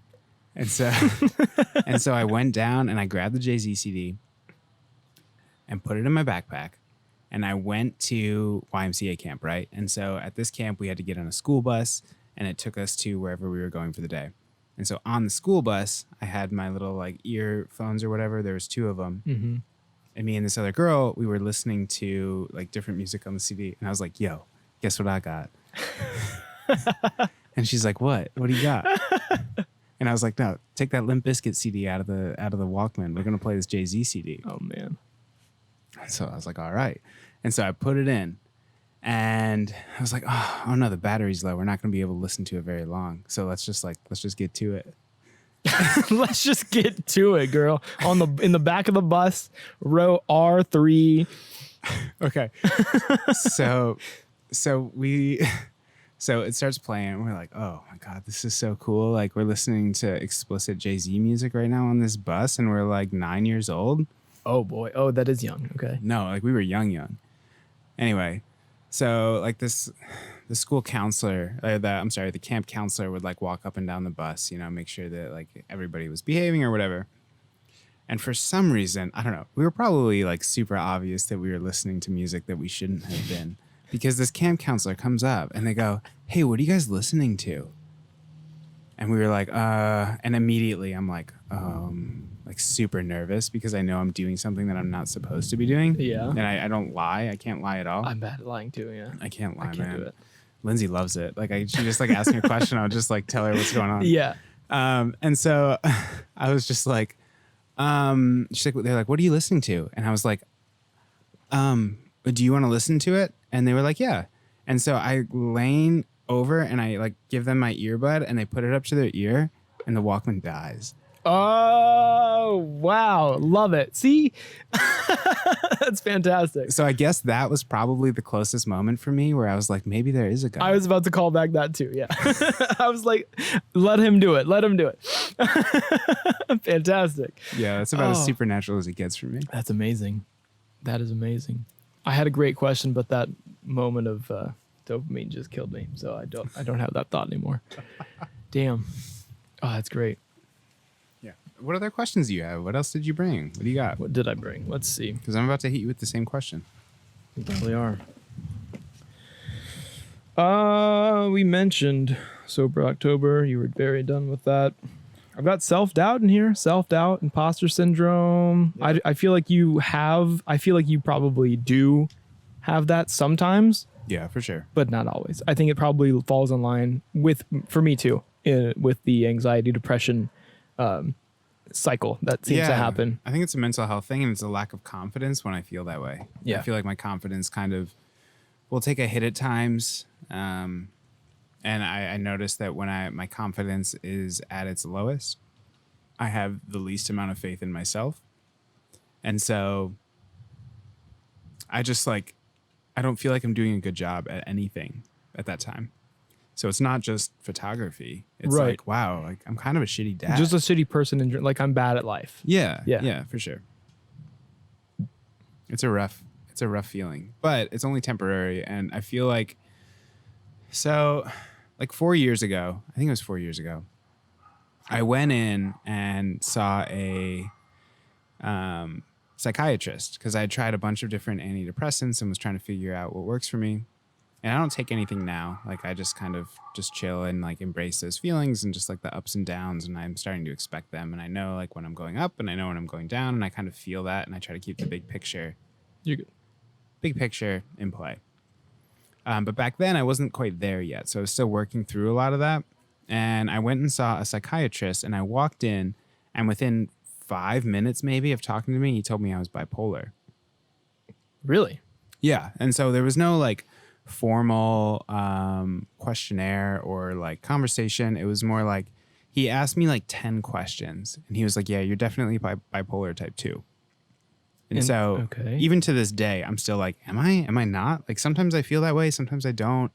And so like, I feel like a lot of what I deal with kind of surrounds like that mental health space. Mm-hmm. And I'm always thinking and trying to be very aware of like what's going on and like what's in my head and how do I feel. And so to have somebody come up to you and just like tell you straight up like, oh yeah, you're definitely bipolar is weird because you don't know like I don't know, he's an expert. I feel like I should believe him, but at the same time, that's who you should be believing. But but also But at the same time, I want to like whatever I am, like if that is some sort of formal diagnosis, I don't know, is 10 minutes enough time to tell somebody that they're bipolar? And had you just met him? Was this the first meeting too? I just met too? this dude. Within 10 minutes, he was like, minutes. You're definitely bipolar. Yes. I know exactly what's wrong with you. And he knew what medications to prescribe me almost immediately. Well, I wonder how much of that is the ego and wanting to know exactly what it is and wanting to just make money off of whatever he wants to prescribe you. So I looked this guy up. Fun. And he's had lawsuits against him for pushing certain medications and for just like basically not being a great doctor. So you were I didn't see lawsuit. But the thing is, I didn't see those reviews when I was going into him because they weren't on like your Google or Yelp reviews. Yep. Like, and I just like check a couple, like, 4 above maybe, like that's cool. But if you look deeper, like he had old stuff against him. And he was kind of like, I don't know. Like looking at him, you'd be like, that guy probably isn't very sane. So I sat down with him and I was like, I don't know if I trust this guy. Like he just, I don't know. I don't know if I can like explain how he looked without being judgmental. Safe space. Be judgmental. Safe space. No judging. Okay. From nobody. Not allowed. Safe space. He was very, very unhealthy, not only physically, but mentally looking at him. I felt like he was like, his head was like, he was very twitchy. Let's do this. Do you think he looked like Borat from yesterday? No. Okay. Nothing like that. But this guy was like 65 years old, maybe. He had a wife who was maybe 25, and they had a child together. And his eyes were constantly like would cross over each other. Again, he was very overweight. He was very like brash, just very like, I feel like he was taking all the drugs he was prescribing. And there's really no other way to say that other than he just didn't look like a sane and reasonable person. But because he was a psychiatrist and a doctor, I felt like this is somebody who I can trust. And if he says I'm bipolar, then I agree. Right. If you see him in the pet food aisle at Walmart, you'd walk the other way. Yes. Right. Okay. Right. Remember when we were saying here in Austin, you can't tell if somebody's homeless or if they're a millionaire? Mm-hmm. It's kind of like that. Like looking at him, you wouldn't know that he probably makes a whole bunch of money and he's a very successful doctor. Right. Just based on like first impression. Because my first impression of him was very, very rough. And I had probably 5 more visits with him and it never got any better. So like, I guess what I'm getting at is like, I was told that I was bipolar. And even to this day, like for 3 years, so from 2015 or 2016 to 2019, maybe last year, I was like, I'm definitely bipolar. Like, I just need to accept it. Mental health kind of all over the place. And like, he told me I am, so I am. Right. But now I'm like, I don't know about that. Like, I feel like I just have really bad days and I get in my own head and I spiral myself. And I think that it's probably just like my own doing and I just need to own it. And that has worked for me. That's what I was going to say. Do you feel like you took it upon yourself to kind of classify yourself in that way and put yourself in that box and in fact, check the box that, yes, this is why. And it just it was your reasonable way of being like, well, this makes sense. Like ghosts don't exist and this is why. Yeah. Well, I've always been very open about it. So like if somebody were to ask me like, are you depressed? Are you anxious? Like if I was feeling anxious or depressed, I would just straight up tell them yes. Right. And I have been very public with being diagnosed as bipolar on social media. Like I just tell people because like people can relate to that. Like they understand that's a common thing. And so I feel like I was trying to just like embrace what I was told. And I was like, this is what I am. I'm going to embrace it. And then 3 years later, I was like, I don't really know about that anymore. Like, I don't know if that's the case. Right. And so there's bipolar type 1, which is very, very highly manic, highly depressive. It's almost like an extreme version, right? So like somebody who's bipolar type 1 would like make a ton of money, hide it in a different bank account, spend it on gambling and strippers and drugs and not tell their spouse. And then would like lay in bed maybe for 2 weeks, not leave the bedroom and just kind of like sleep it off. This sounds like Dennis Rodman to me. Right. Picturing Dennis Rodman. Right. So that's kind of like your stereotypical type 1 bipolar person coming from somebody who is a photographer and not a medical expert. Sure. Yes. Type 2 is a little bit more subtle. So it's like mood swings up and down, going from, these manic phases, which I do have, and these depressive phases, which I do have as well.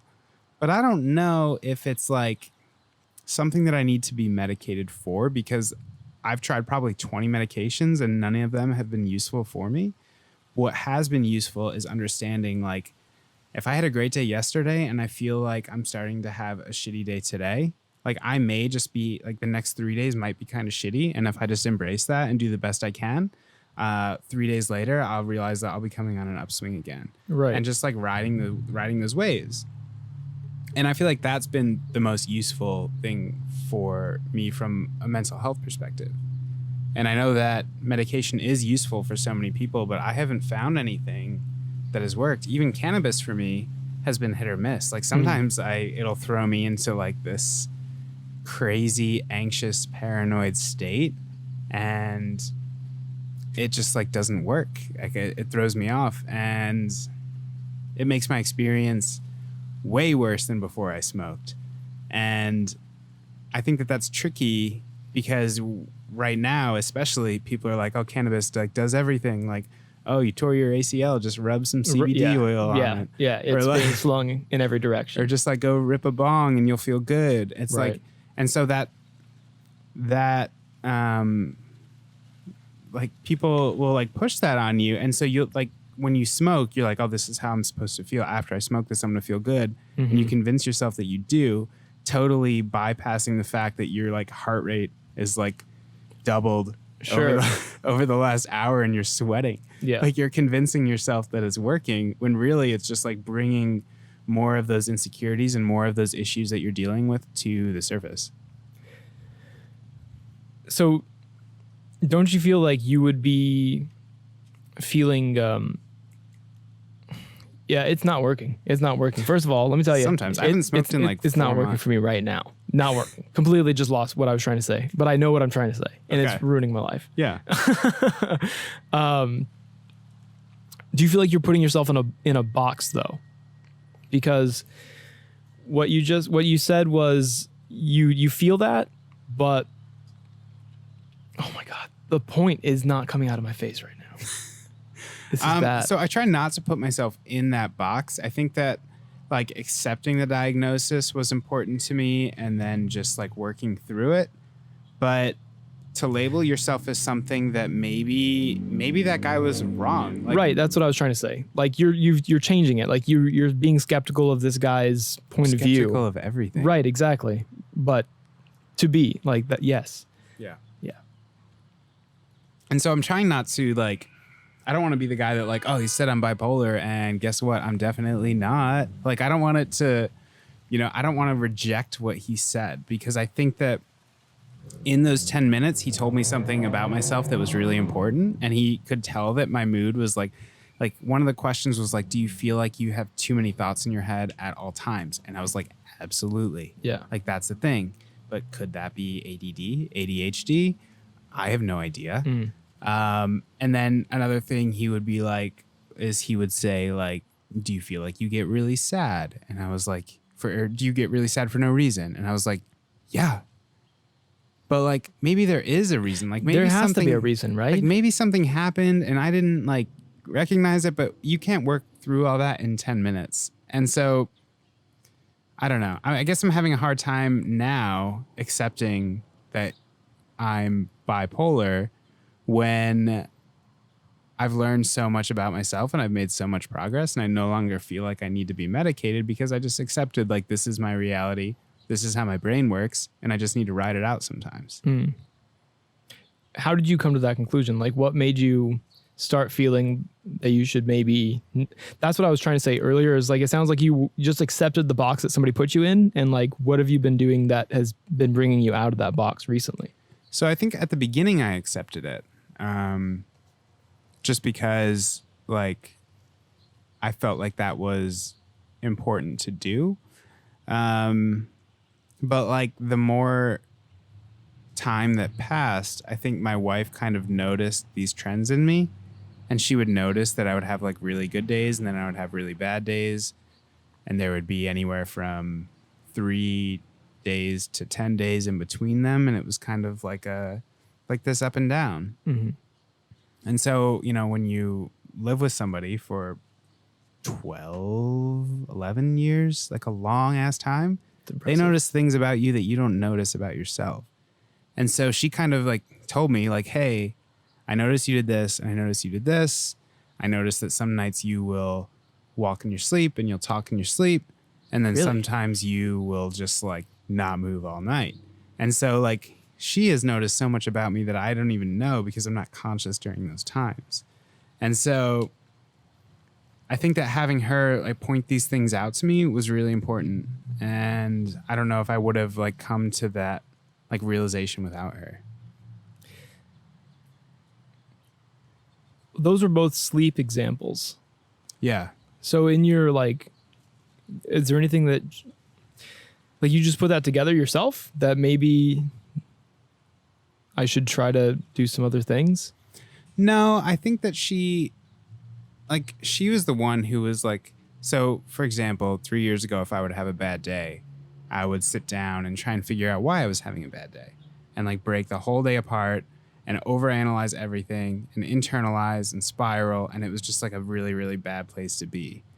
And now when I have a day like that, where I'm like, I'm just kind of having like, I just don't feel happy.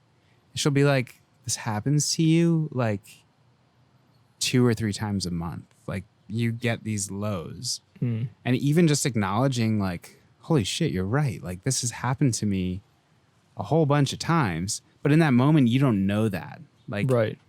You don't recognize everything that you had like been through before because you're so caught up in that specific moment and trying to break it down and figure out what's going on. But like having somebody like her be able to tell me like, I've noticed these patterns in you, it really helped me kind of figure that out. Right. Wake up. Yeah. Yeah. See that. Yeah. And it's like, hey, like you might feel like you're dying right now, but you're definitely not. And in 3 days, you're going to be like jumping off a cliff, doing backflips, and you just need to get to that point. Speaking of which, I'm not trying to do any backflips into the thing that you mentioned. You mentioned water the other day. Yeah. Some sort of, I don't even remember what you said, but it was Yeah, I told you we should go. There's some bridges downtown that you right. can Jumping jump off bridges. Yeah. This man wants me to jump off bridges. Mm-hmm. The thing that all of our parents warned us about. Yeah, Yeah. I think you can do it. I think it'd be great. This is how you get me to do it too. You just tell me that I'll be really good at it, and then I'll try it. It's really fun, honestly. I think you'd enjoy it. I mean, it would be terrifying for me. Sometimes you just need to do dangerous things. I mean, I did write a song called "Dangerous Fun," but I don't know that I live by those words. What's the most physically dangerous thing you've done in the last few months? The last few months have been a lot of being in my house Or a year. my apartment, Or a year. Like, what's the most dangerous thing that you can remember yourself doing recently? Definitely doesn't have anything to do with like adventure things. So Dangerous. You're things. not a risk taker. It's not that I'm not a risk taker. It's that I'm not presented with risk often. I tend to have a controlled environment and stay home. And like I was quarantining before quarantine was the thing. Right. Because you're a hipster. It was just nothing. No, not because I'm a hipster. Because I don't go out much. That's all. Yeah. Yeah, but I did do it first. No, I'm just kidding. You can't think of anything? I can't think of anything. No. Jumping off a cliff, jumping off a bridge. No, I don't jump. I don't No? know. No, nothing. Nothing I can think of. I don't drink and drive anymore, really. Good so for you, man. That's good. Me either. Gonna hang out That's good. here until this is passed. But Yeah. So what about yeah, yourself? I don't know, man. I think like jumping off bridges, jumping off cliffs, into water, of course. You've done this in the last few months? It's probably been about a year since I've gone cliff jumping. But, you know, the type of work that I do, we're always like sometimes trespassing, sometimes jumping fences. Okay. Just like stuff like that where I'm like, nobody's life is at risk here unless some Texan with a gun comes running out. Sure. But like sometimes doing things that are a little bit dangerous is cool. It gives you a little bit of life. Sure. I guess I didn't calculate that as being dangerous. Maybe dangerous isn't the right word. Yeah. But just like Because I've definitely trespassed. pushing, pushing the limit. I know you like to like Yeah. fly your drone in the city and stuff. Oh yeah. That's actually definitely one of the most dangerous things that I've tried recently. It was like I was working with this brand and they took me to a place right next to an airport, and I tried to take off, but it wouldn't let me. Like I was gonna risk the $5,000 fine and federal prison time that I could be faced with, but I didn't because it wouldn't let me. Nice. Well, good for you, man. I'm Yeah. proud of you. Yeah. You've grown a lot. in the couple of years that I've known you. Right. That was supposed to be the first question that I asked you a long time ago. Yeah. Is impressions of me pre talking to me and knowing me to the degree you do now, versus your opinion now. Sure you want to go here? Sure. Okay. What's the best way to say this? Well, I think you met fit beard is my point. I think so too. Yeah. So I think when I met you, my main focus was like, oh, this dude's just like super active and super fit, and you are. But I don't know when you find the time to work out. Like, it seems like you work out like once or twice a day, but I don't feel like you do. It's definitely not twice a day. I'll tell you that much. I definitely don't work out twice a day. I don't know how you stay so like in shape. I feel like you just eat well. And I don't know if it's eating well or it's just like not spending money on food when you eat out. Both. Yeah, I eat. I feel like you are the type of person who would go a full day without eating instead of just like grabbing a cheeseburger. I haven't eaten today. Yeah, that doesn't surprise me. I'm actually cooking dinner right now, and you can eat after this. You have a beautiful soul. Yeah, of course.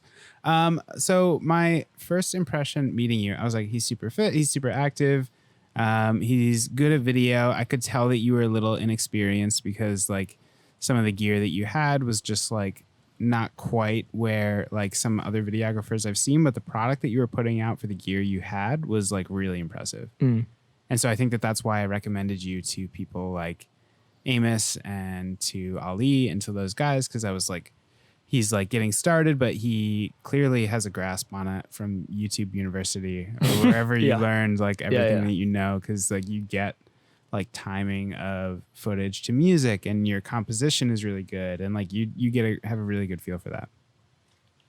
And for like my opinion of you now is like very much the same. But now I'm just like, Dan is so single. Like Dan, I'm just like, I'm like, Dan just needs a girlfriend to just like fuck his life up.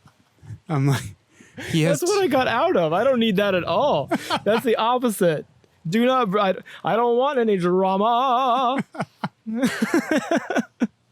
I don't know, man. I tried to hook you up with that barista yesterday, but it didn't work out. We'll have to go back.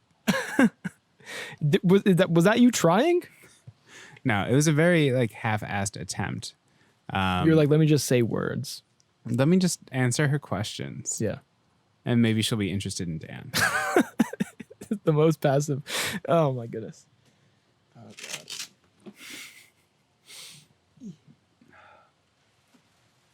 God. This is a good pick. This IPA is awesome. Traveling Man from Adalbert's. I really did not know. I thought they were from like Michigan or something. Or not Michigan, but Pacific Northwest. It says proudly brewed in Austin, Texas, right on it. No, I know. I didn't. It was a prior knowledge from Beer Snobbery Life. I do have my name in a bar somewhere for drinking 200 beers. Yeah, that's Flying Saucer. Flying Saucer, yeah. I haven't been there in a very long time either. Speaking of going places, when's the next time you're traveling? Do you have anything on the books? Any plans to visit family or friends or work? Right. Yeah. I mean, I guess I'll be in my hometown for Christmas and possibly Thanksgiving. I'm not sure yet. But yeah, I guess that would just be that. I think there was some retreat that Katie was trying to put together. Yeah. I don't know where or when that is.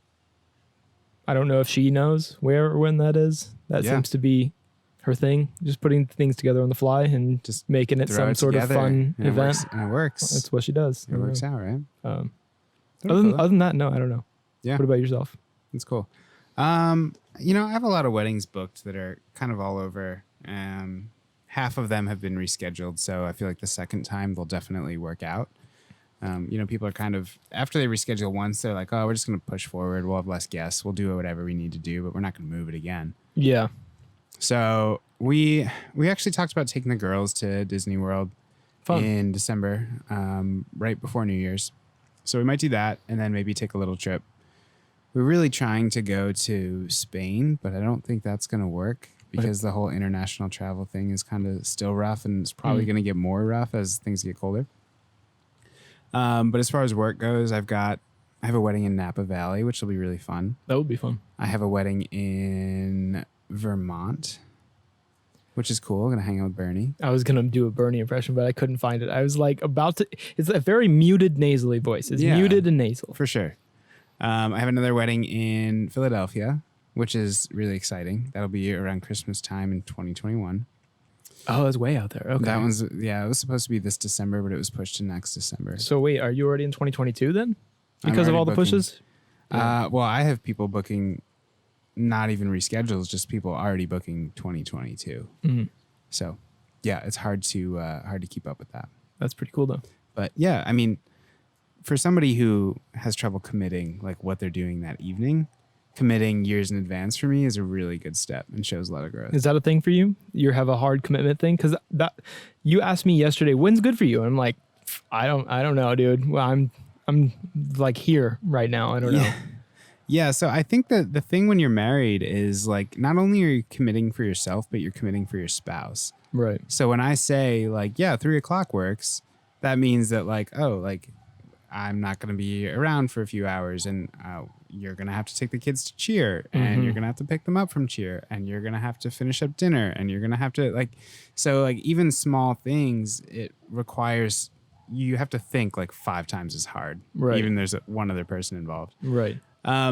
So I think from a work perspective, it's a little bit different and it's not as bad. But if you were like, hey, do you want to go see a movie in 3 weeks? I'd be like, no, like we'll figure that out when we I don't know. Yeah. Yeah. Yeah. You know? Sure. Yeah, that makes sense. No. That makes sense. I have to pee really bad. Go ahead. Okay. I just want to know how hard it is to be a dad. I don't know, man. It's kind of tough. I mean, You did it young, very young. So right? I don't even know what how old were you again? So I was 19 when we learned she was pregnant. Lindsay was 21.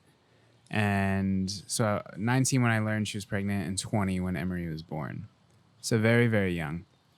I think the hardest part is like trying to do everything right and doing things that help them while realizing you're still fucking things up along the way. So that example with my parents earlier, where like my mom like wanted to make my life as easy as possible and like do everything she could to make sure that I was like taken care of and like occupied 24 hours, 16 hours a day. And like, you know, like everything you do as a parent is like trying to be in their best interest, but it's like you don't know everything you did wrong until it's like after the fact. Right. And so I haven't had any of those like after the fact things. Like maybe that wasn't a good idea just yet, but I'm sure it's coming. Like Sure. You can't do everything perfectly, no matter who, like no parent in the history of parenting has ever done everything perfectly. And so I'm just kind of, I guess, waiting to see like. So there's nothing that you would say that you would like have a hack for? Like thinking back on what you could have done to make it easier. I can't think of an immediate hack. I can tell you that we started giving the kids responsibility at a very young age, where like even if it were something like, say they're 3 years old and they say they want a snack, and you were gonna just go get them an applesauce from the pantry and put it on the table for them and give them a spoon, and you know, Right. You're like, do the dishes first. No. Okay. Not quite. Instead of me getting up and getting them an applesauce and getting them a spoon and a napkin and putting it on the table and picking them up and putting them in their chair, so yeah, why don't you go grab an applesauce from the pantry, grab a spoon and a napkin and go sit down? And so that teaches them like, oh my God, like I have some independence and I can do these things. And it's within reason, right? Like you're telling them what they can do, but it's enough for them to feel like they're capable and not like you're just doing everything for them. So all of a sudden they're going to be 18 years old and they haven't had to do anything for themselves. Sure. Like they, you know, and that obviously picks up. It's not like 17-year-old, like, why don't you get an applesauce? Right. It's just like that evolves over time. But it's important to like to make sure that they realize that they can do these things. And so now my kids are 10 and 8, and we let them take the dogs down to the dog park together. And that teaches them, like, you know, stay away from people with other dogs. If you've never met them before, you don't know how the dogs are going to react. It's like you have to raise them in a way where they understand that, like, they can do things and they have confidence. Because if you do everything for them, they are going to have zero confidence that they can do these things. And if they do have confidence, it's going to be totally blind because they have never done anything in their whole life. Right. Huh. So I think giving them a responsibility is probably my number one thing. Speaking of responsibility, I think I see one. Do you see one around here? I think I just saw her taking the dogs for a walk. I could be wrong. I saw a child with like at least 2 dogs. Yeah, she may run down here. Oh. And done that. So I think that that's probably like the biggest thing is they're so self-sufficient. I have the best kids in the world. And You really do, though. Honestly, they're yeah. the sweetest kids. They're so cool, man. Like, They seem like people, too. And I They're think definitely that's what I was people. trying to say yesterday when I said, you guys are so cool Yeah. in the kitchen. I was like, your kids feel like humans. They're not, and they seem to communicate really well. And they seem very acclimated to making eye contact and talking to people. they are. I didn't do that. I make sure that they do. Is A that an lot of overcompensation times- from yourself? Like, do you feel like you didn't get that, and so you want to make sure? I mean, I think so in a way, but I was also a pretty confident kid, so maybe not entirely. But I noticed that, like, when my wife, like, say we're at a restaurant and my like wife is ordering with the waiter, she'll like look at me and she'll be like, I think I want, like, so waiter's over here, and she'll be like, I think I want the pork shoulder. Like, I think I'll take that. And I'm just like, like I'm pointing like at her to like look at the waiter. And I feel like I have to do the same thing with the kids. Oh, Like I feel like I'm constantly redirecting people, and I don't know why people's eyes like draw to me in situations like that. But I feel like I'm constantly like telling people where to look. interesting. Yeah, like with the kids, and it's definitely like I'm the least aggressive person ever, so I know it's not like a fear thing. But that thought has run through my head, like, why do people look at me when they're talking to somebody else? Like, it makes them look so passive when they're looking at me. Yeah. But that's not it. But I don't know. I It's just, think like, you feel have a like- certain composure about you Yeah, I feel like I draw people's attention all of the time. And my wife is very, she's somewhat anxious. So I feel like looking at me gives her comfort. And so I'm reminding her, like, no, like, tell him. Right.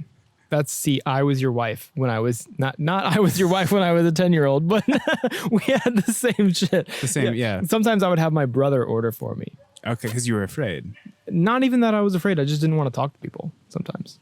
Okay. Yeah. So very introverted. Specifically with like waiter issue. Like I didn't get my barbecue sauce. I didn't want to go up to the counter and ask for my barbecue sauce from Burger King. Okay. My parents would make us go, and I would always be like, can you go get it for me, little brother? So is that you being lazy, or is that you being afraid of interaction? I don't know. I think it's a little bit, I don't think it was lazy. And thinking back on it, sounds lazy. Sounds super lazy. For but sure. I'm pretty sure that I just didn't want to have that interaction with people. And I was never really forced to look people in the eye or any of Yeah. that kind of thing. I had to do that myself. Yeah, man. Parenting's hard. It's tough. Like, you're running a business that's become, full time, and whatever the thing beyond full time is, that's what it is. Yeah. Lindsay has been in law school for the last 3 years. So I had to pick up on a lot of like the running the kids to cheer and stuff, because for the first 2 of those years, she was working too. So she would work 8 hours, then drive straight to school and be there for 3 or 4 hours and then drive home. And so Right. like life was so crazy for so long. And it's just really important to like, we relied on the kids quite a bit to do their own stuff. Like I cook pretty much every meal. I would say, 6 out of the 7 meals we have, I cook. Yeah. So like, yeah, I don't really get a whole lot of free time. I'm either parenting or being a dad, or I'm working. It's kind of how it goes, or I'm running. Yeah. I was laughing a second ago because it was like, all right. And the second she got her bar thing, you're like down here drinking beers with me. And you're like, all right, 4 years right. are done. See ya. I'm out. Yeah, trophy husband now, but like participation trophy husband.